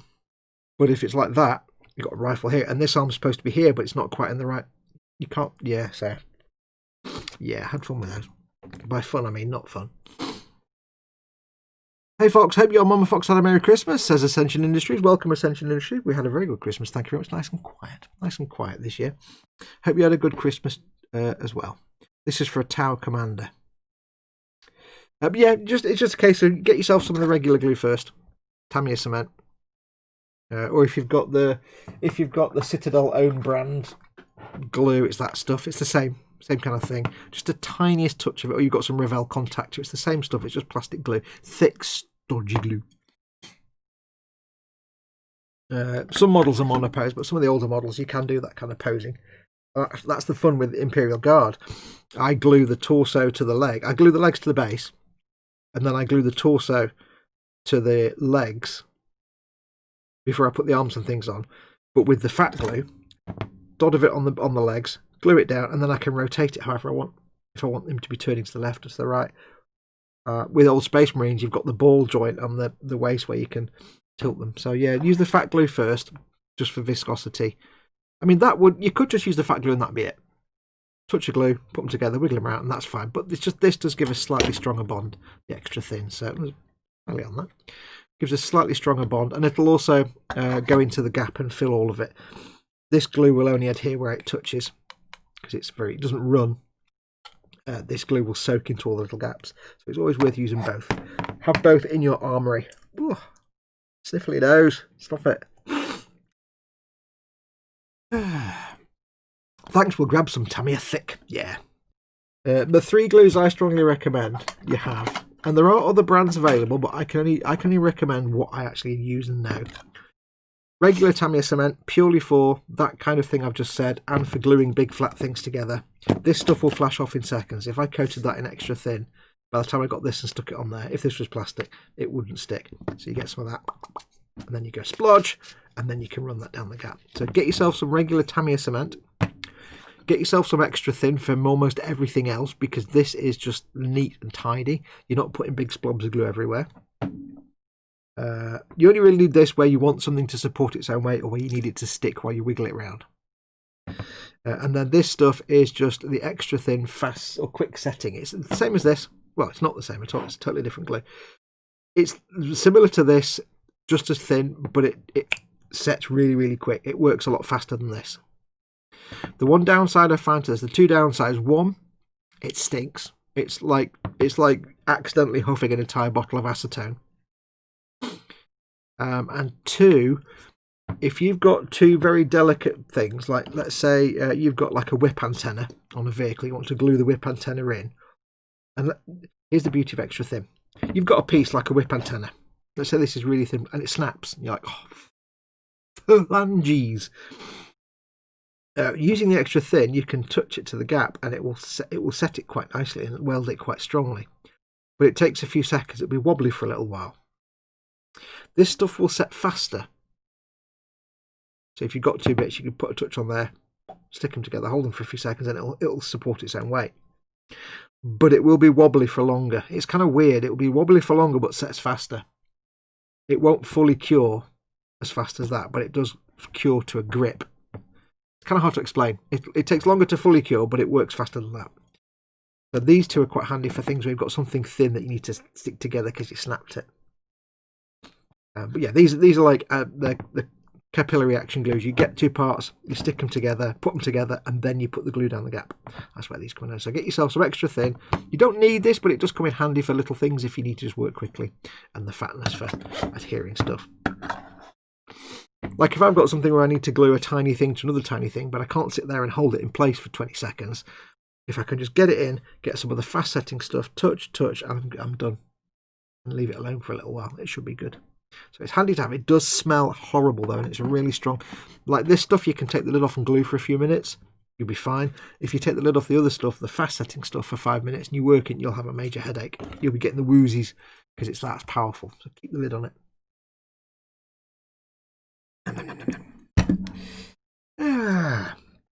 If you want a temporary way to see how it all works, blue tack can work. It certainly can. Another handy tip as well, if you're painting figures, and let's say you want to mount the figure on something to paint. Let's say you've got, say, I don't know about the Tau, but I do know if you're painting Skitari, you've got the torso with the greatcoat, and you've got the legs and the hips. You have to keep them apart, because if you glue the torso to the legs, you can't get around the back. If you glue the legs to the base first, like you're supposed to do, because they're quite spindly, you glue the legs and the hips to the base first, like that. And then you build the torso with the greatcoat and stuff, and you stick them together. But if you do all that and then try and paint it, you can't get around the back to paint inside the greatcoat. So what I do is I have the torso and the arms and the head and everything, and all lumped separately, and I have the legs glued to the base separately. Paint them separately, and you can glue them together.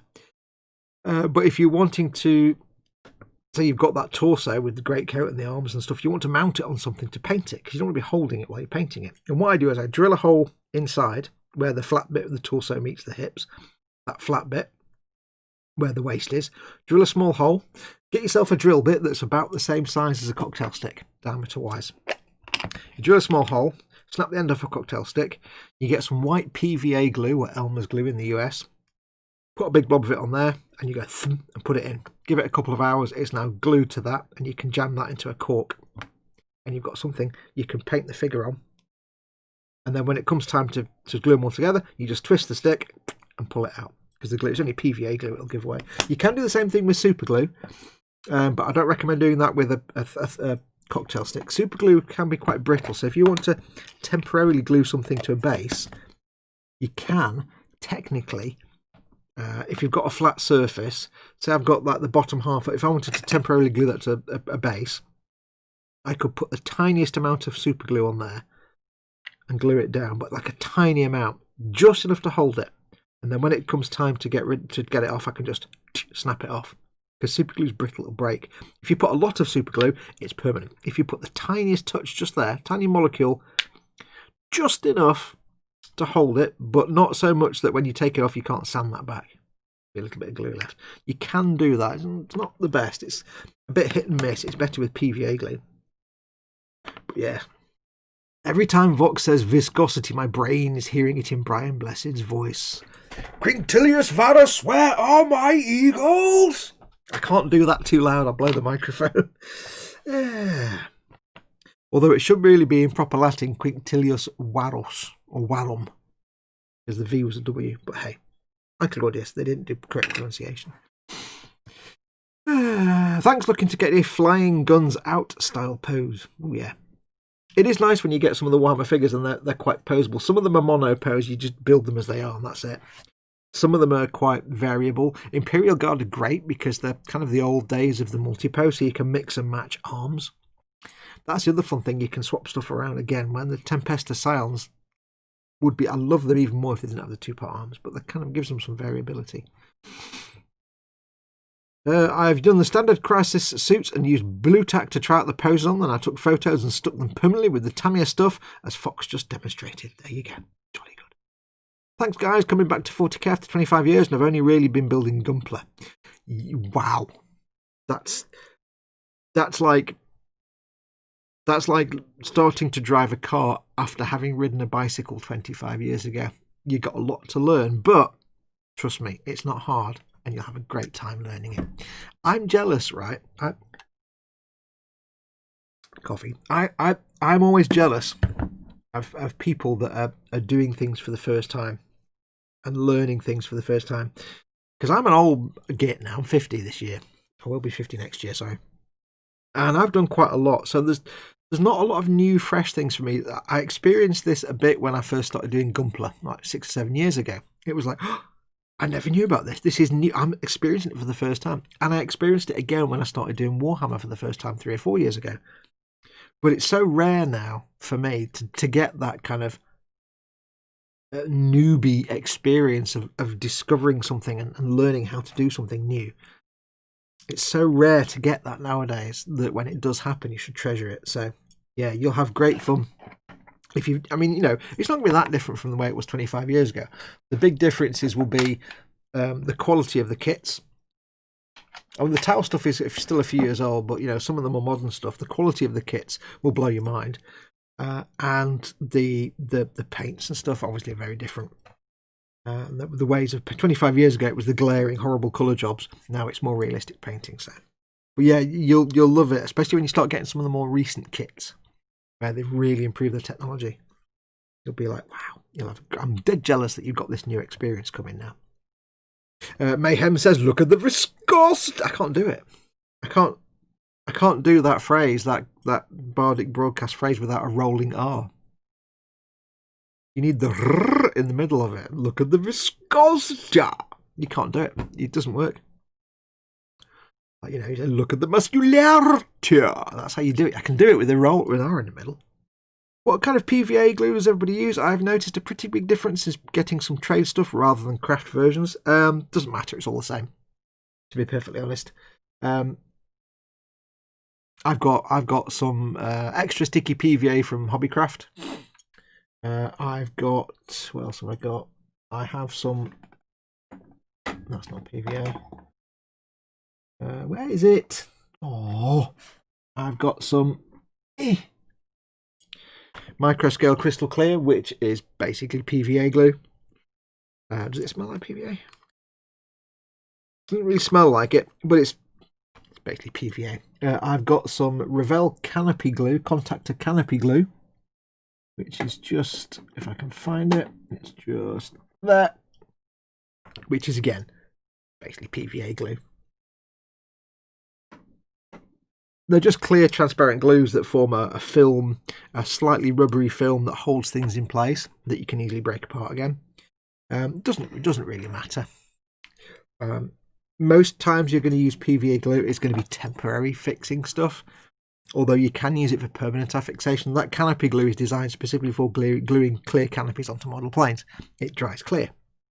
It doesn't fog a thing because it's not a solvent. PVA glue is what's called I call it a mechanical glue. A bit like a primer is either mechanical or chemical. CA glue, super glue, is a chemical glue. It bonds. It does various chemical things. PVA glue is a mechanical glue. It just kind of holds two things together like that. It doesn't react. It doesn't care what that's made of. It doesn't physically react with these things. It just wraps itself around. If I cover these in PVA glue and stick them together, it's like a hand. It's just a layer of whatever it is. It's like it's like getting two pieces of wire and putting a rubber sleeve over it that holds them together. It's the same kind of thing. It's a mechanical glue, purely mechanical. You tend to use it mostly for temporary stuff when you're doing model making. Not always. When I did my land speeder, my Space Marines land speeder, I glued all 6 dudes in there with PVA glue because I'd already painted it, and if I started gluing them in with real glue, I'd mess the paint job. So you can use it for permanent fixtures, but I don't know how well it lasts over the years. It might break down eventually, I don't know. You have to be careful.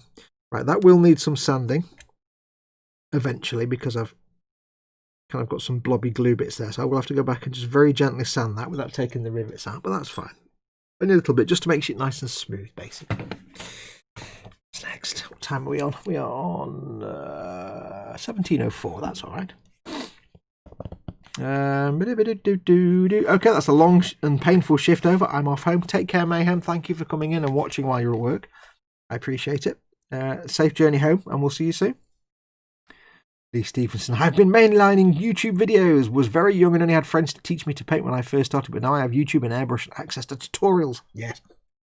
The beauty with Warhammer is there's so many different ways you can do it. You can paint it properly. You can paint it like a professional model maker. You can paint it like real world armor. You can paint the figures like a proper figure, or you can go the more tabletop route, or you can do the sort of Warhammer TV Duncan Rhodes style.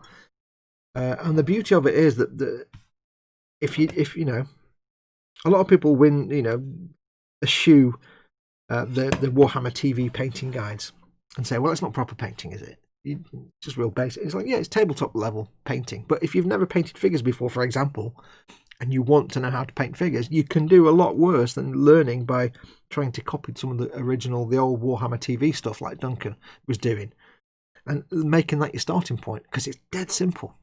From then you can start learning glazes and other things. And, you might know what you're doing anyway. you probably got your own established painting style by now. It's just, but for beginners, it's great because it's a great simple way to start to get you in, and that's what it was always meant to be, like a gateway painting method. Right. Was very young and only had friends to. I've done that one already. We've done these. Yeah, it's my pen off marking. We've done that. Done that. Done that ones. That one's real English, Fox. We've done that. Next, I need to add some little tiny bits. We've got to do the coaxial gun on the turretings. We've got lots of plates and things to cover up. And little greebles to add. Many more greebles, and then we have the sponsons. Many sponsons. Many sponsons died to bring us this data. I'll put the big tanky bit over there out in the way. Are my buttons working yet? Let me just have a quick test. Slap it on. I think Ted was working. Let's try that again. Slap it on. There we go. Always worth doing Ted twice to make sure he's working properly. Spare bit. It's like an engine nozzle, that. Cool. Anyway, where are we? So I need to put the coaxial gun on the turret, and that's 2 pieces, which I will need. Let me find. I need 2 pieces. Here we are again, going through the sprues. All good friends and jolly good company. See, the beauty of this kit is I've got so many spare turret pieces. I could have, made this be much more complicated and done a proper Chris on it, like Chris at Chris Models did, and combine all the guns. But I just wanted to get this test build done. I can do that later. I can make some crazy nonsense builds later and sell them, you see. Somebody will buy them. So I need the coaxial gun and the little bit that goes on it. Not that one. Stubbers for the turret. That's armour. Yep, there we go. I think that's it. No, that's the stubber for the turret as well. Okay. Hang on, what are those other stubbers for? Oh. There we go. There it is. There it is. You go over there. You sit there like that. Gentlemen, prepare your stubbers. Although I don't know if this is an autocannon, actually. I'm not quite sure of the difference. A stubber and an autocannon. This may be an autocannon. If someone can clarify, if I'm using words in chat, that'd be great. Coaxial autocannon or coaxial stubber? I think it might be an autocannon. It's got a targeting doohickey on the top. I'm just making it up. I'm just making up words. Making up words. That's what I'm talking about. Not a thing. Now, this again is a cylinder of sorts. I'm going to take off the whole nub. Leave a little bit of it behind. Because we can sort that out when we do the gluing. This bit I do need to trim off though, because that's the solid part of the barrel. And thankfully I don't have to drill the barrel out. Yes!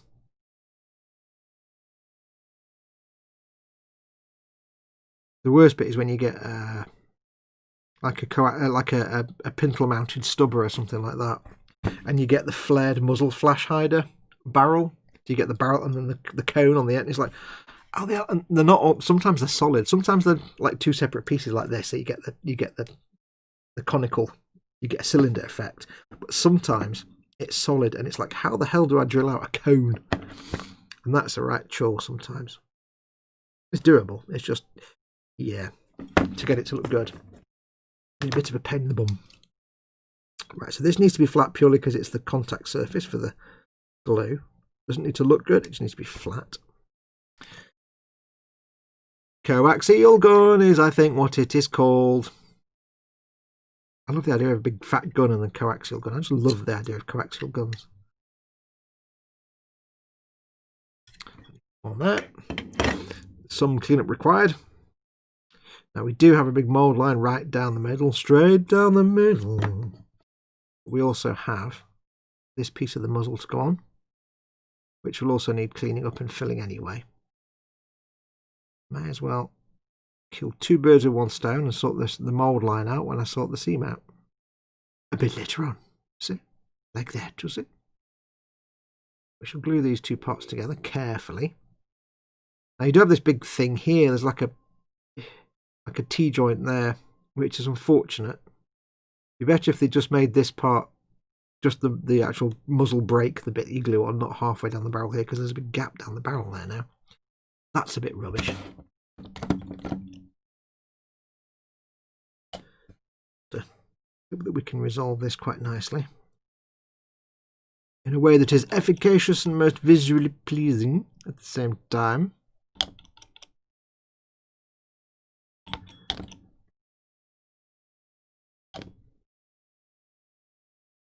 So I've got to push it back to fill this line here. There's like a thing there. Push it back to fill that gap, but also together to fill the gap at the top and bottom. Should be alright. Should be easily done. I've also got to make sure it's lined up as a cylinder there. Bit of sanding cleanup there, I think. Once this is all done. But the beauty of such small pieces like this, and even there where there's that gap, is because they are so small, you don't need a great big bead of squished plastic to do a cleanup. You just need enough to fill the gap and be raised up from the surface a bit. Hello, text messagings. Has the stream fallen over? All right. Do. Quick text message from Colin over at Festa 67's workshop. I sent him a text earlier on asking him if he wanted to make this a split stream, like the two of us, a little co-op stream. I thought it'd be quite nice, but he was asleep. No worries, buddy. If you watch him, no problemo. I don't blame you for being asleep.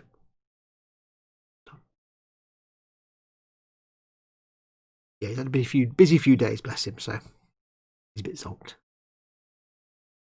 So that little bit there, it may be that doesn't sand away completely. It's like a little T-joint. So it would be easier if they'd just done this part from the muzzle brake up, but they haven't. They've got this little joint here. It may be that the squishiness doesn't quite fill that. And if that's the case, that's not a problem. I can touch some sprue goo to that later on. Once I've sorted everything else out. Get it fixed. That'll be fine. Not a big problem. We shall leave that to cure. There. Way. Yeah, big hugs, Cole. No worries, my friend. I doubt he's watching, but yes, big hugs. Mainly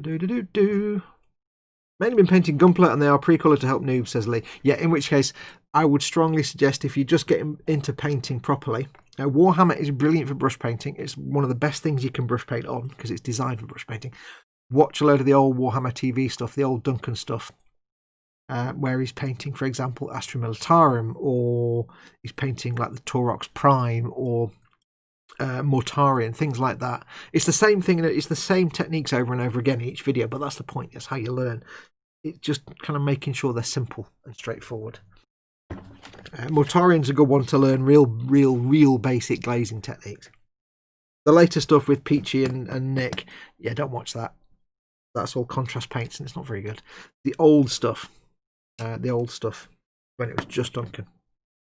That's the good stuff. And early Peachy stuff, but yeah, Duncan's the best one. It's a good introductory way to learn. Agree, Fox, the Duncan style was the perfect way for me to learn as a complete newbie to brush painting, says Phil. Yeah, absolutely. It teaches you real basic techniques, how to get paint on the model, and then it just leaves you there, because then you can go off and learn whatever you want to do. Lee says, I like the hyper contrast Warhammer style, cartoonish. You're going back to the 90s then, aren't you, with the real bright contrast stuff. Nobody really does that anymore.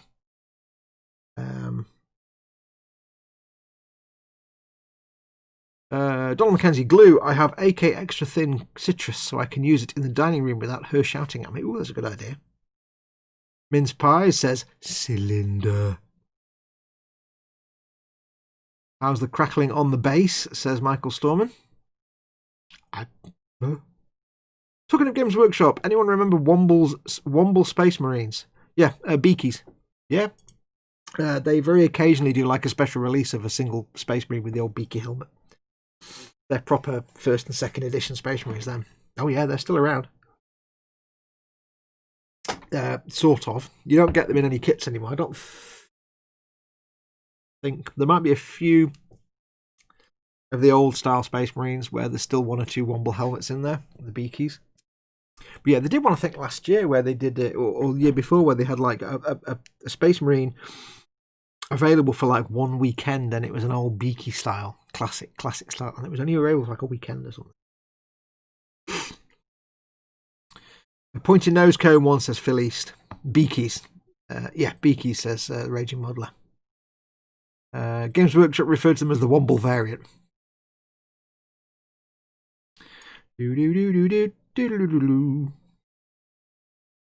No. Space Hamster. Duncan has his own channel now and he's doing everything that was good about the old Warhammer TV. Oh yeah, Duncan Rhodes Painting Academy. I can't afford to subscribe to it, but I do watch the free ones he puts on YouTube. And it's just for learning. There's plenty of channels where they teach you how all the super advanced techniques. There's loads of them, and there's a lot of good painters out there who will teach you lots of things. But just for the starting out and getting the basic colours on and getting some nice looking models, which are at the very least tabletop quality, if not a bit better, Duncan Rhodes is just an absolute genius for that. So many chat lurkers today, says Scale Model Muse. Lurkers are great. Yes, if you are watching this, by the way, do come and join the chat. There are, I don't know how many people are watching, 34 watching right now. But it doesn't feel like there's 34 of you in chat. If you're watching this and you're able to, you might not be able to, depending on what you're watching on, but do come and join the live chat. Love it if you did. Right, let's glue some of these little hooks on, these little toe hooks. A bit done. I know what sprue they're on. Because they're the only thing on the sprue. There's literally 2 toe hooks and a widget of some sort. I don't know what that widget is. So I want 2 toe hooks, unnumbered, so I assume they're all the same.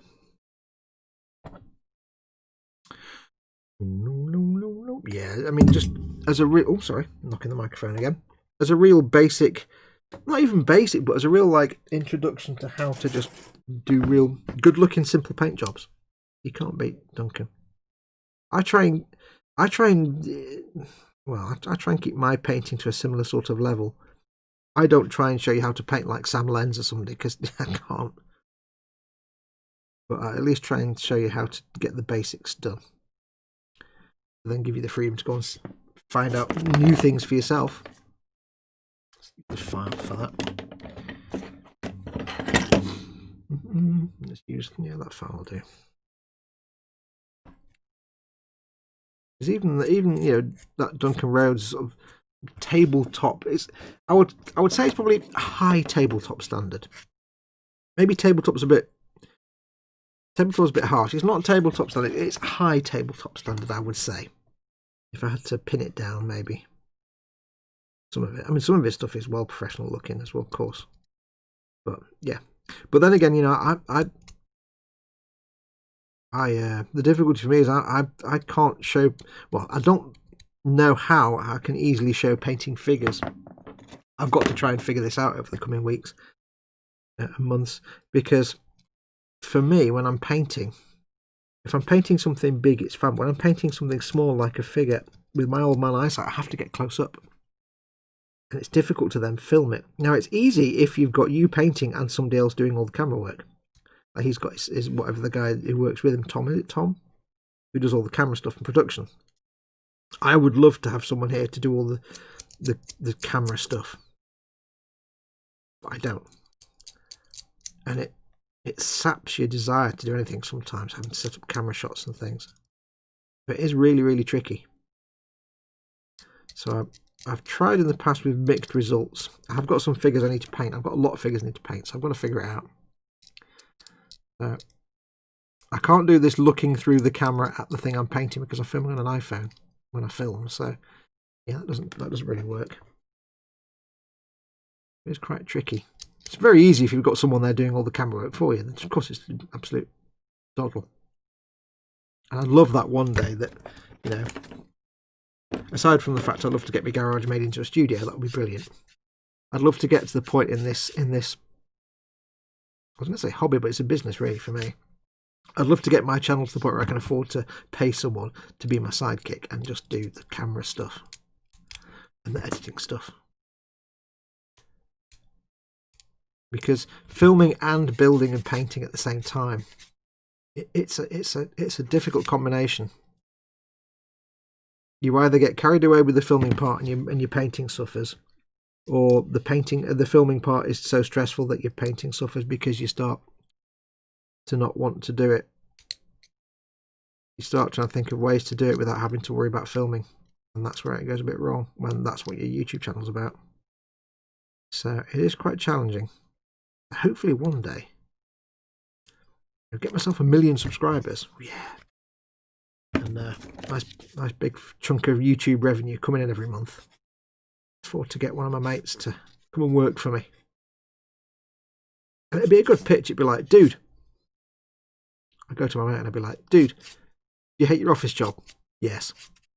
I'd be like, I can't pay you a lot, but I can pay you and you never have to go and work in office again. You can ham out for me and paint models and do filming. He'd be like, yeah, word.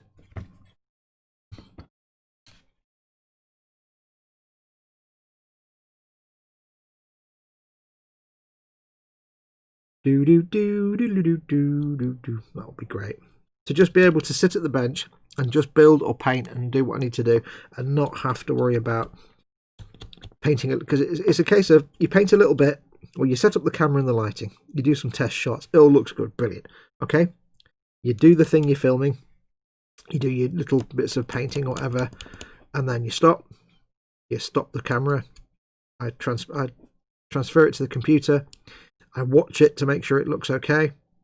I transfer it to the relevant place in the computer, and then I can then go back and carry on painting whatever I was starting to paint. I'm changing my style a bit nowadays in that I'm painting short stints and doing voiceover, because that seems to be the least easiest and the least burnout way of doing it. The old way of just turning the camera on and talking and working at the same time, it's not really feasible anymore. It takes too long. It doesn't work for figure painting and small detail painting. And as I've got older, I've lost the ability to just sit there and waffle on for, a couple of hours. It got to the point now where it might take me 7 or 8 or 10 takes just to film the introduction. You're saying, hey, it's Fox from Model Making Guru here. Welcome to this video. In this video, we're going to do this, that, and the other. That might be 10 takes. And every time I do a take and you have to stop and start again because I messed it up, it gets more and more frustrating and you get stressed out. Which is fine if I'm just doing a piece to camera. I'm saying, hello, this week we're going to paint this and that. When it's actually doing something that I can't undo, like I'm painting something, and if I half paint it and then mess my lines up, you kind of knackered. So yeah, it gets more stressful. Get these bits glued on. All these bits fit first. But I found that just like saying, just filming 30 seconds of painting a bit and then stop the camera and then film the next 30 seconds of the next step, stop the camera, and then just put that together in the edit later on with a bit of voiceover is a lot more stressful, a lot more efficient, and I think it ends up with better looking results anyway. Because when I'm doing take after take after take to keep messing up the words, you guys may not have picked up on it, but it became apparent to me that you could see the stress and my frustration and anger was coming out in the way I was presenting it. And I'm like, yeah, wait, I need to change things a bit now. To not do it this way anymore.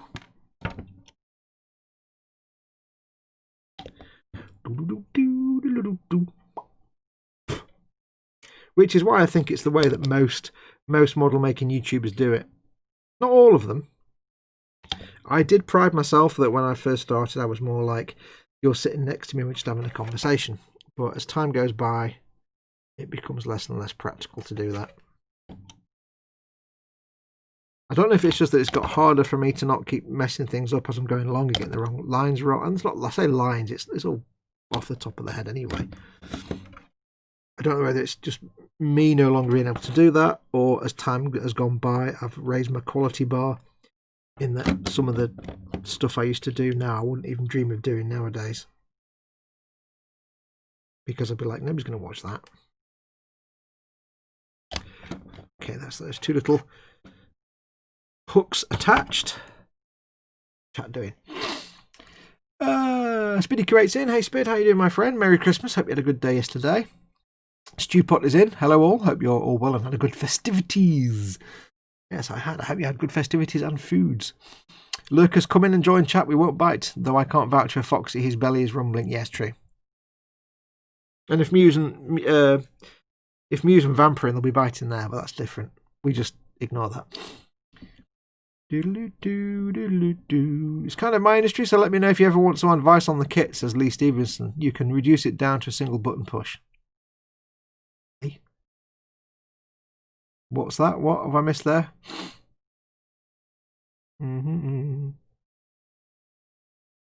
I think you're talking about Sam Lenz. Might be some kind of wizard. His stuff looks effortless, but when you try and copy, it's so tough to do. Oh yeah, there's a load of painters out there that are just so skilled. Lee, what we're talking about, Lee? It's my industry. Advice on the kit. You can reduce it down. Oh, you mean filming and stuff? Oh yeah. I've got my routine down pat now. It's actually quite. I understand what you're talking about now. Yes, I've got it quite a routine, quite settled. Quite literally, I've got Filmic Pro on my old iPhone 5S, 6, whatever this one. I don't know which one it is. iPhone S, 5S, I think. I've got Filmic Pro on here. I know my settings. I literally get it ready. Set my. I don't know about cameras that much. Set my thing that I set on the left-hand side. I assume it's the ISO, the exposure. I don't know. Shutter speed, I think.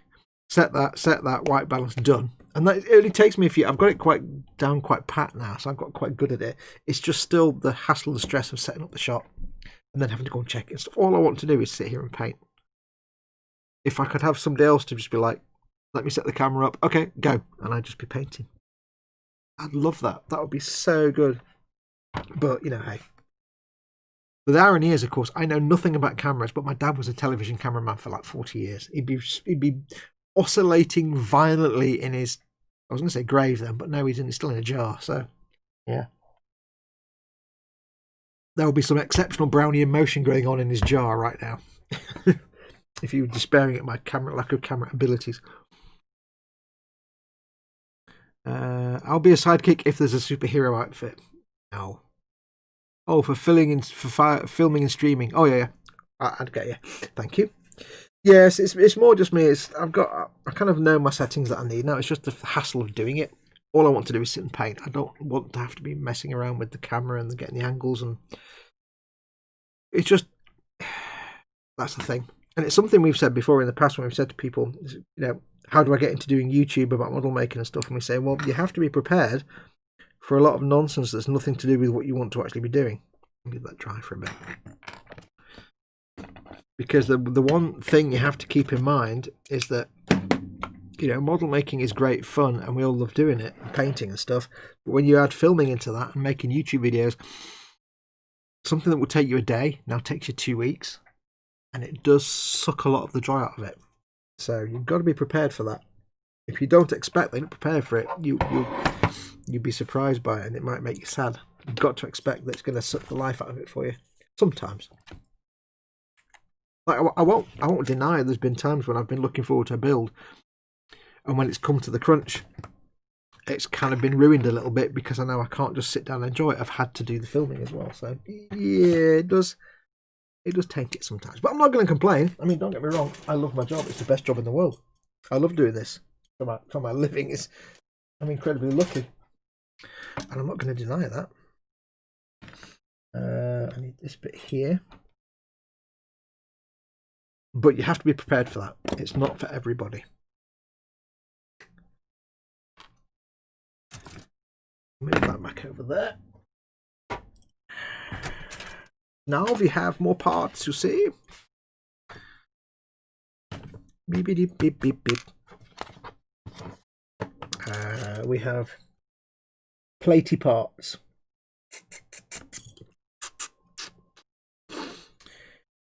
Which are going to be none of those. I don't think. None of thems. It's none of thems. We've got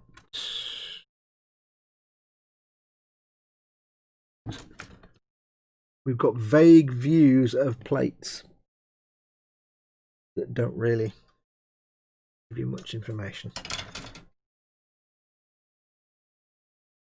That's gun parts. I don't think it'll be on there. I'll never say never.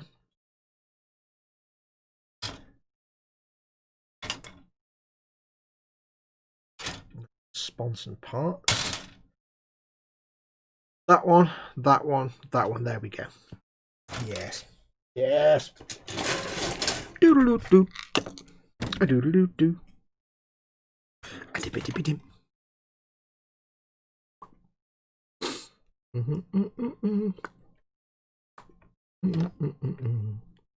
Now, I'm not sure what to do with the engine covers.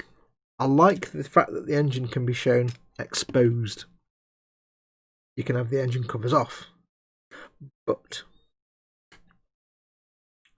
if you do that, you need to make sure you paint the engine, which is fine. It's not a problem.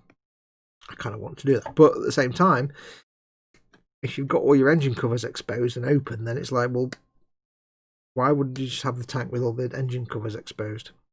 Because then you want to have like a bloke overhanging it trying to do some repairs. But then you've got like a bloke stood in the back of your tank doing that. And you may not have the figure for that.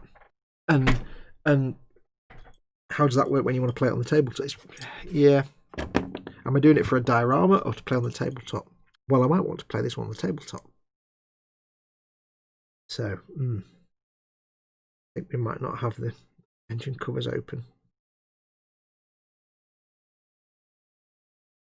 It's like building a car and having the bonnet up in the air, but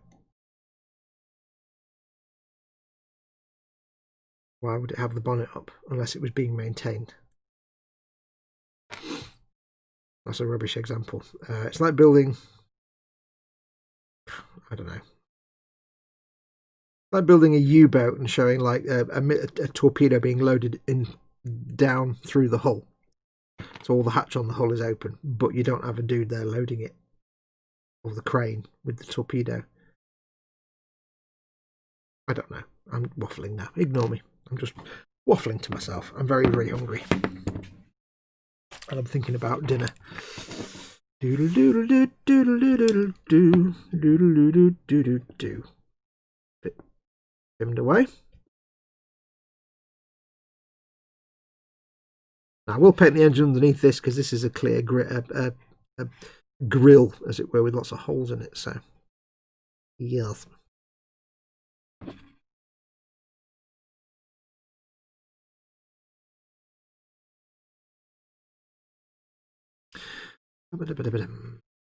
Yeah, so I am enjoying Borderlands 3 more than I was the first time I tried it. The one thing I don't like is the whole thing with the main two antagonists, the Calypso twins, and the whole sort of, it's the whole play on the influencer, Instagram, Twitch kind of social media thing. And it's like, yeah, that's like when old people tried to do things that are based around young people things. It doesn't really work because it won't be relevant in like 10 years' time. I don't know if that works. They do come across as very annoying. That's the point. But I don't know if it works. It's like, yeah, I don't know. That kind of trying to make a commentary on real life stuff through fiction doesn't always work.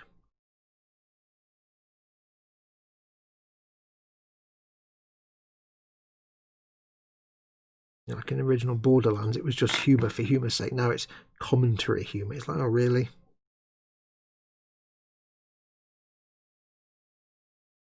Really sure that quite works. It's the kind of thing that will date really quickly.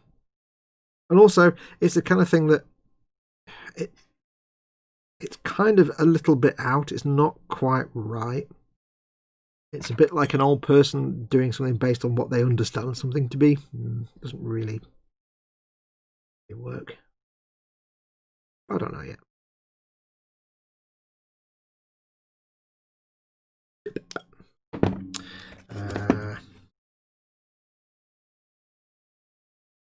Like when a game tries to put lots of jokes and memes and current references in, but they actually turn out to be from like 5 years ago, because that's how long it takes games. I can't think, there's an example of it in some game, might have been Borderlands 2, where they tried to make some like references to memes, but they by that point they were like 5 or 6 years old, and they were like, really? You're making a joke about that? Really work.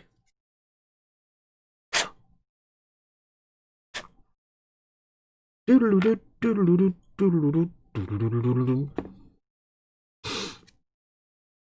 be like kind of having a reference to MySpace in a game. You'd be like, really? Really? Kind of missed the boat there a bit. I don't know. It just doesn't seem to work for me. Bit annoying.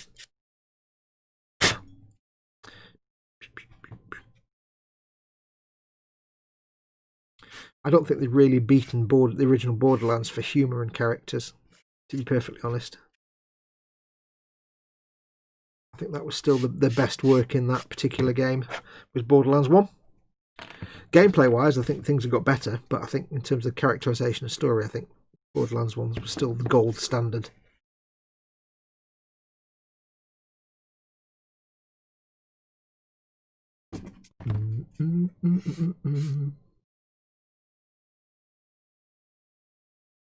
It has its moments, don't get me wrong. There are certain little bits where I do find myself chuckling along. You know, Claptrap does something to the ship and sets off the hyper jump, and ends up being sucked up into the window to block a breach in the window. So he's there and he's basically fixing a breach in the window in the ship with his ass. And he's there like 30 foot up in the air, stuck because he's been held there by vacuum suction. He's like, my ass, it's full of stars. Yeah, little things like that I find amusing. But there's some bits that just don't work.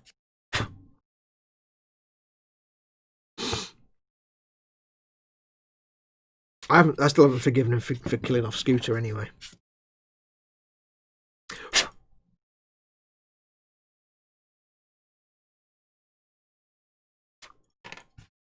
Right, that's that bit done. There's a bit of mould line on there. We can deal with that forthwith and henceforth and forsooth. There's not as many memorable quotes from Borderlands 2 and 3 as there are from 1. I can only think of, I've only got like one line from Marcus's vending machines in my head, and that's like, I've got bullets with your name on it. Wait, that didn't come out right. But that's it. That's the only line I can remember. Whereas Borderlands 1, there's loads of Marcus quotes. If you find a better deal anywhere else, I'll have you killed. Marcus is top. So, you want to hear a story, eh?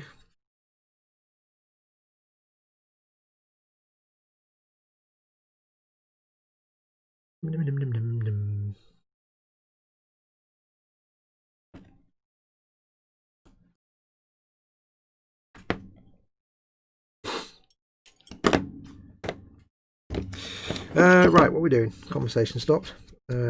Talking stopped. Clean up this bit. I'll look at chat. See what time it is. Thinking about food, basically.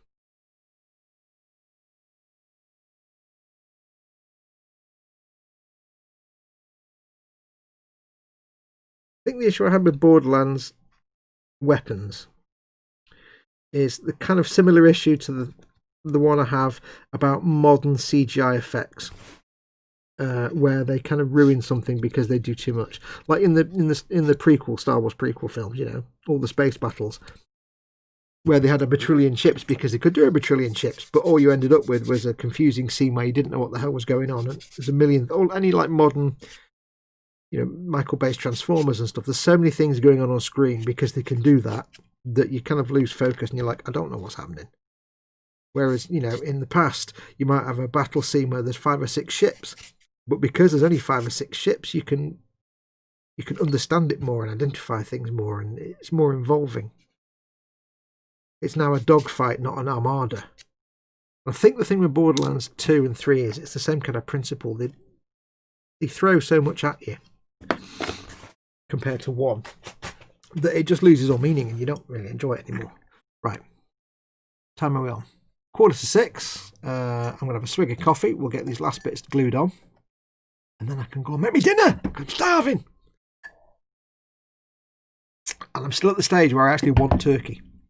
I know, it doesn't last long. After about a day, you really don't want turkey ever. Dan Kramer's in. Hey, Dan. How you doing, my friend? Doodaloo. Hey, gang, he says. Hey, Dan.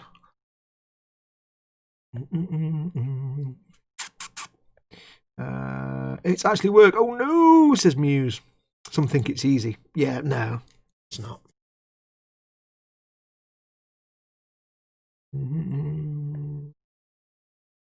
I have a Star Wars Squadrons going, trying it in VR tonight, says Donald McKenzie. Nice, give it a go. Awesome. I've returned with dinner noms, says Mayhem. Awesome. You need to give us you can't just say that. You know the rules. The guild doesn't matter out here. What that means. I love Borderlands. I liked 2, but I get bored before finishing it and I've yet to try 3. Yeah, I did finish 2 in the end, but the bit where you have to drive around all the different roadways, overhead roads, oh god, it got so tedious. General Knox's Armory. I enjoyed 2, don't get me wrong. I didn't enjoy it as much as 1. 1 was simple and straightforward. 2 got more complex and 3 got even more complex. And it loses its charm. It's the George Lucas can but should he have kind of effect. Lurkers beware, Fox is thinking of food. Yes. Doing well, Fox. I missed this, says Dan. I know.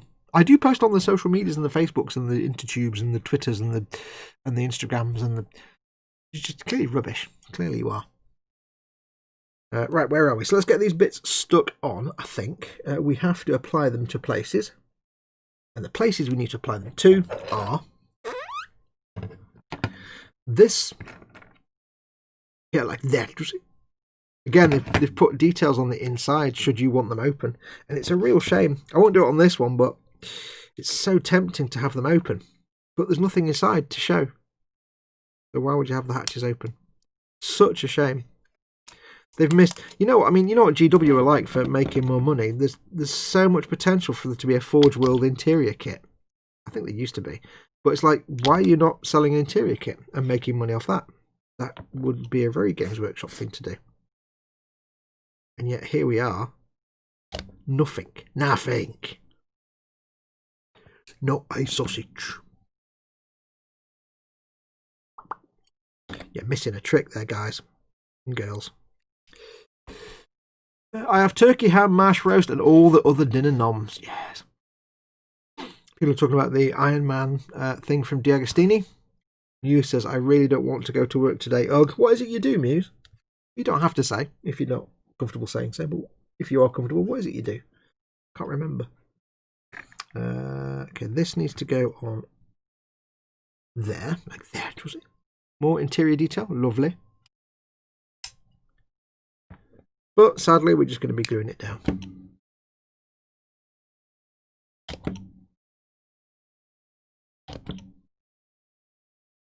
I mean, it might be one day I'll do a Baneblade build that's actually not a playable build, just a thing set in a diorama.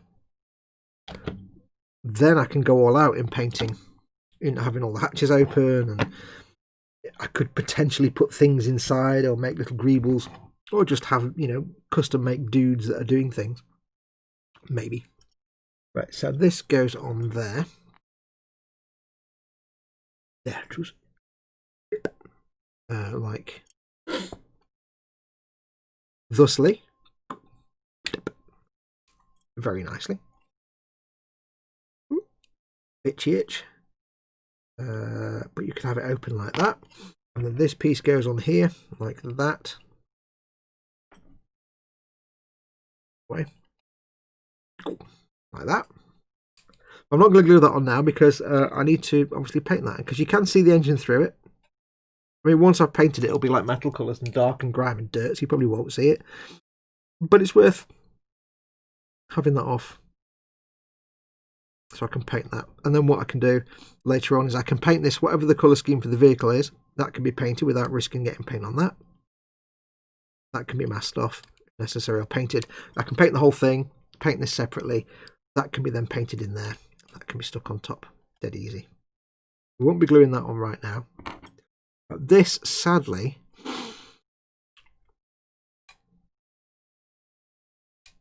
it wouldn't make sense to have it open if somebody's playing it in a game. Why would you have that open? Shame, really. I'm playing it in game. It just makes it hard to transport in a transport box because I've got sticky up bits. So that, sadly, is going to get glutated. It's a shame you don't have gaps in there. If that had holes, like that's got holes in it. If that had holes like vents, that would be brilliant. But it hasn't. So there you go. Now see, I'm making a rod for my own back here. If I don't glue this grill on here, it means I've got to cart it around everywhere permanently until the thing is glued on. That's a bit of a pain.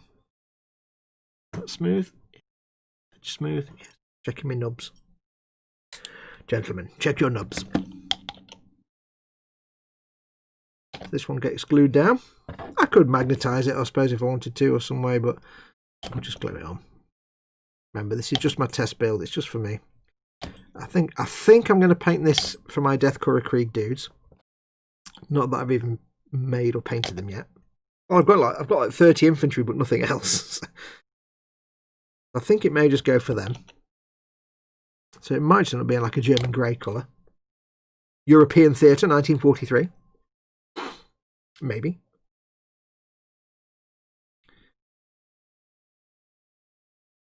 Because I'm not really a big fan of painting tanks green. I don't know why. It doesn't do anything for me. We have I assume is a rangefinder or some sort of targeting computer for big gun, or could be for not big gun. Goes. Where's that go?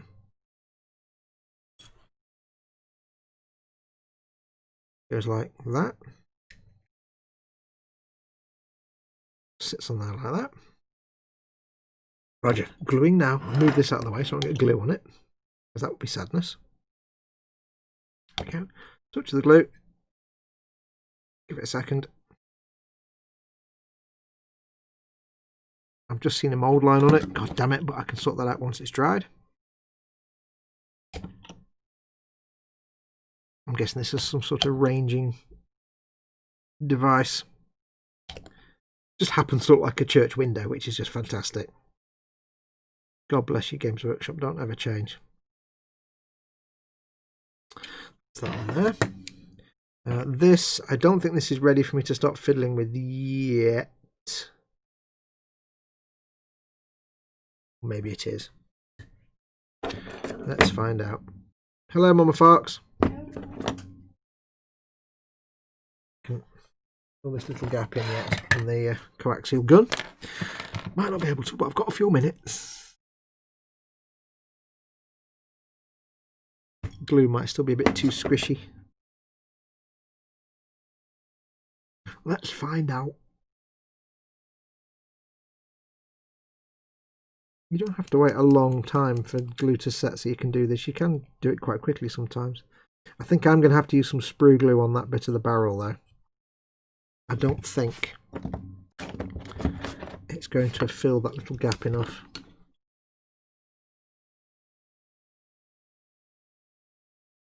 So I can get this easier. Carve that nub away. And we can slowly sand it or file it. Best way to do this now. Quite a small piece. Minimum.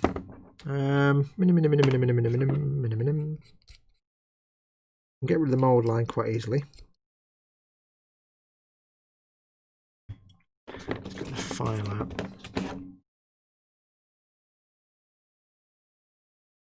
Sometimes a metal file can be a good way of getting rid of a nub. It sounds really counterintuitive, but it can be a good way of getting rid of a nub on a curved surface without leaving lots of scratches and scrapes. Which sounds really weird when you're comparing it to, a sponge, and I'm using a metal file. But for some reason, it just sometimes works a lot better.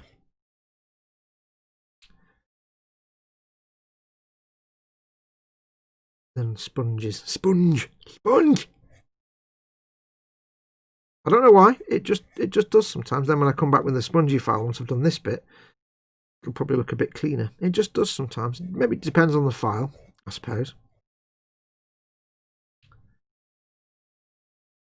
If you use like a rasp, that would just gouge it to pieces. This is a small file, so I'm sure it'll be fine. Let's start with 600 grit and see what happens.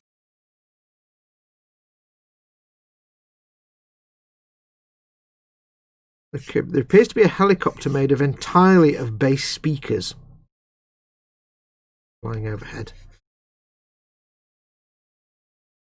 It's not the Air Sea Rescue one that flew over last week and deafened everybody in the area. But it's like the police one, but it just suddenly had like bass mode was on. Massively bassy. Like,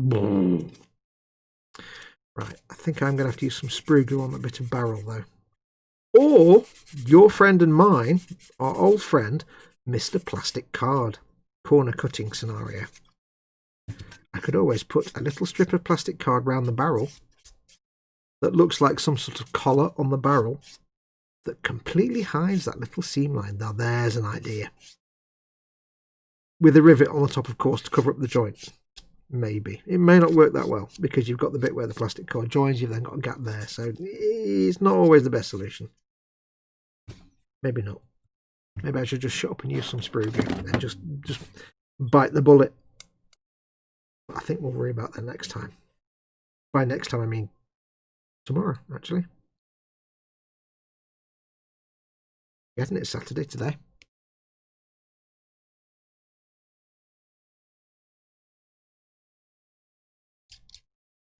Yes, there's a bit of a step there where those two pieces went together. Maybe I can file it flat. I think the glue has filled the gap. I think there's just a step. I might get away with it. If I'm vigorous in my applications. And careful. Look at the curvularity. I can sand down the step enough that it just becomes all one height. That makes life a lot easier.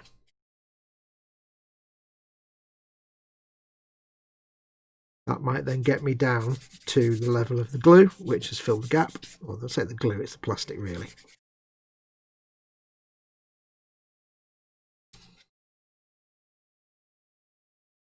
Doesn't always work, the squidgy method, but it can do sometimes.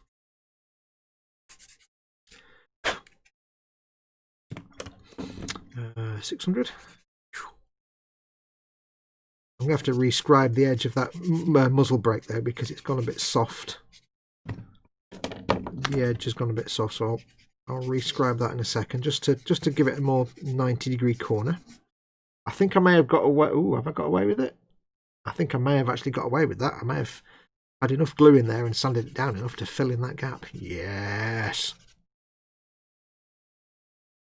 King of the lab. Until I put primer on, then it looks like absolute garbage. I'm like, oh. Have a look under the light. We have a big lumpy bulge where the nub was. I've got rid of everything else except the bit where the nub was, because I'm special. Sometimes that's the way it goes.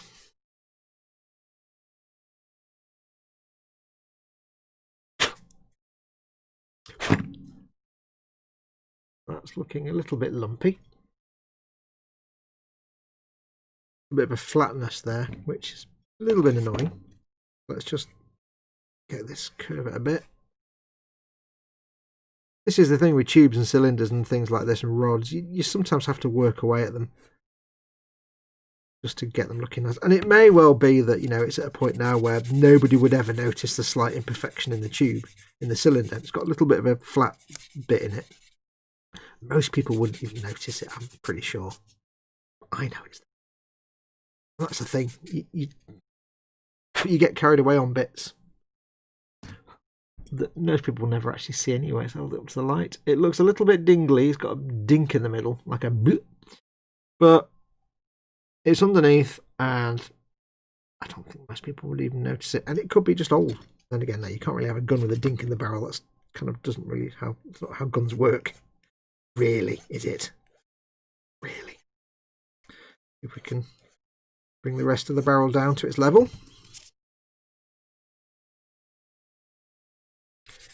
Probably won't be able to get rid of it now, but I think it'll be fine. I think those people won't notice. I think I've managed to... Looks like I've filled in that little bit enough. I think so far this will be the only bit of the model I'm not happy with, and that's just that one little bit.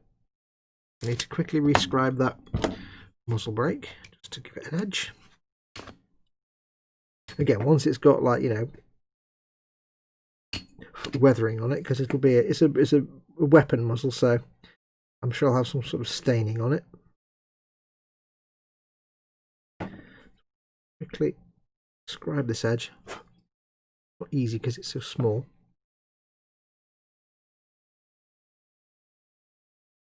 And like I said last time we did this, this isn't recreating that crisp 90-degree corner between the barrel and the muzzle brake. This is just faking it a bit to give some definition between the barrel and the muzzle brake where it's been softened by sanding. Just so it tricks the eye into thinking it is like a 90-degree corner and therefore two separate pieces of metal.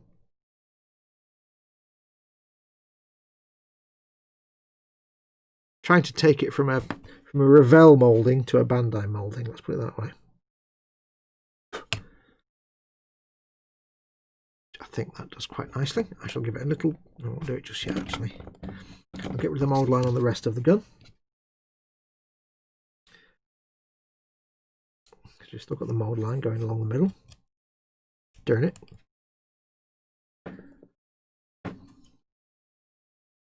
Now once this is done, we'll glue it on. I think we'll call it a day then.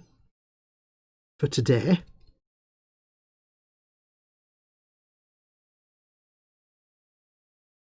Put the knife in here, I think, because some of these little corners are a bit too small.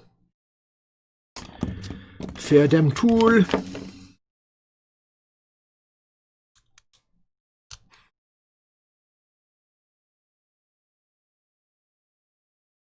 Notice I'm bracing the blade with my finger though, just because I don't want it to flex if I can help it.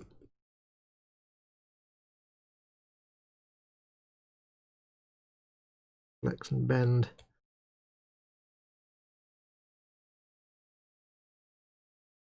Right, I don't know who's streaming tonight, if anybody.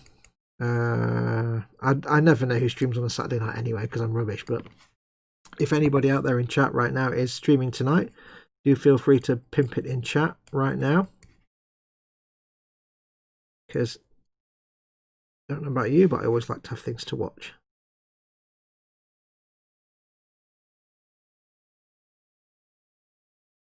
I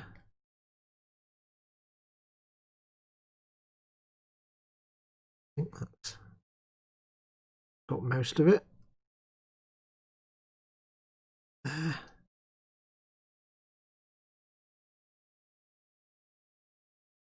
We'll give it a quick going over with the fires and grit. There you go. Hopefully this will get rid of any little bits that are left, but not take away all the sharp edges. Hopefully. Always a gamble. You never know.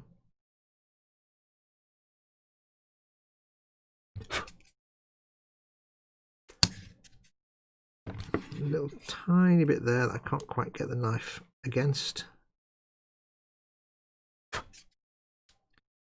Oh, it's still there. God damn, there's a little tiny bit of the mould line just where the little ranging laser lens meets. And I can't quite get it to go away. There we go. I think that's got it. Targeting lens or whatever you want to call it. I think that'll do. I think I'm obsessing over little tiny details now that nobody else in the world is ever going to see apart from me. That bit there, which is quite egregious, where the barrel pokes out from the muzzle brake. That needs to be nice and clean.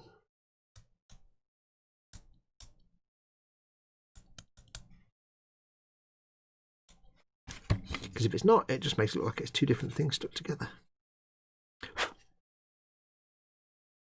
There we go.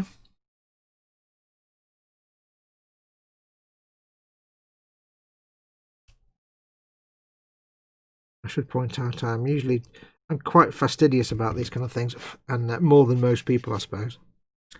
More than most would normally worry about. Hold it up to the light. Does it look nice? Can I see a big gap? No. If I can't see a gap in the light, it probably means it's going to look fine. Now there is a bit of a step in the barrel, so I'll just carve that a little bit. Yeah. There was like a little bit of a mismatch in the barrel. One bit was a bit thicker, so it had a little step like that. So I just very quickly carve it out. We'll run the extra thin around the inside to smooth it off. I hate when the extra thin brush goes forked at the end. Now it looks like a barrel of permanent consistency. No step, no gap. And I think that's about done from that bit there.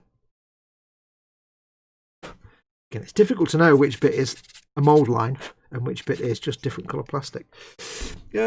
Fox feet. Fox feet, what? Right, so that'll do for now. I'll get this glued on. I'll have a last look at chat, swig of coffee, and then we'll call it a day today. We've gone over by a couple of minutes, but I will finish momentarily. This can go in there like that. Touch of the extra thins. Get it in there. Can't see what I'm doing. Touch of that. Get it in there. Spadooge. Clink. Kaplunk. Get some glue going down the gap. Gone over by a couple of minutes, but I like to get things finished. I like to leave things hanging if I can avoid it.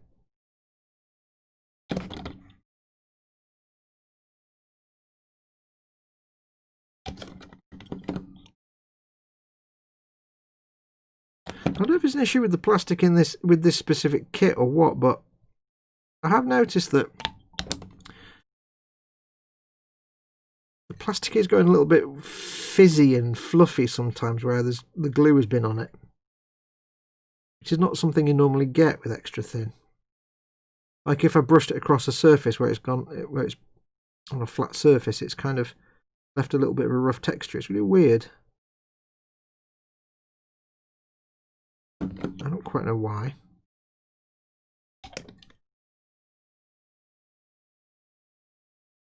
I'll just hold that in place for a second to keep it straight because it's always wanting to angle in a little bit. Fox feet, your slippers, your Burke. Oh yes. No, I know. I'm just wondering why you mentioned fox feet. What? My last conversation with my boss felt more one-sided. I have to see what the changes do. I'm still betting nothing. Oh, Ted's in. Hey, Skipper Ted. Yay. Hey, Ted. How you doing? It was a busy Christmas with the grandchildren. Yeah. Are you doing any streams tonight, Ted? You don't have to. I'm just wondering if you are, if anybody is. If I streamed, I would do a stream tonight. Just to hang out, shoot to the breeze stream. By mop, do you mean moped like a mopey what? I've lost. It's Ted. Hope everyone had a good time, Ted. Hope the kids make the holiday worthwhile. He mopped the floor and didn't want to walk all over it to get my stuff, says Raging Modeler. I've lost the track of the thread now of the conversation.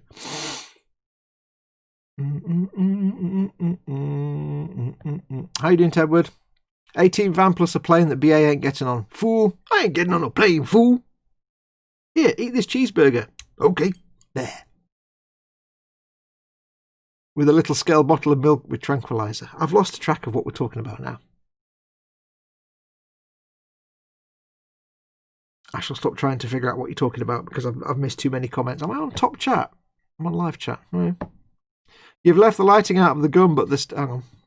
But there's still time for a turret control. No. Too late now. This is just for me. For my Deathcore army that I might eventually build one day. Clear this little bit up here. A little bit rough down at the bottom. A little bit of a rough bottom action there. You heard, matron. Right, well, there we go. That's the coaxial gun on. Ted'll be dead proud now that I called it the coaxial gun. That's the coax gun on. That's turret on. Got that bit on there. That bit on there we go. Got the demolisher cannon in place. Starting to look a lot like Baneblade. Starting to look a lot like Baneblade. We've got one single extra turret. One of many. We will have more to build there, whereas that's just one. I should take my lenses off. Where are we?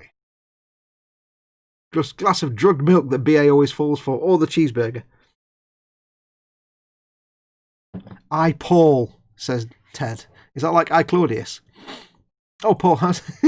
Paul D. Tomasa says hi. I think he's saying hi, Paul. I Paul. I Claudius. If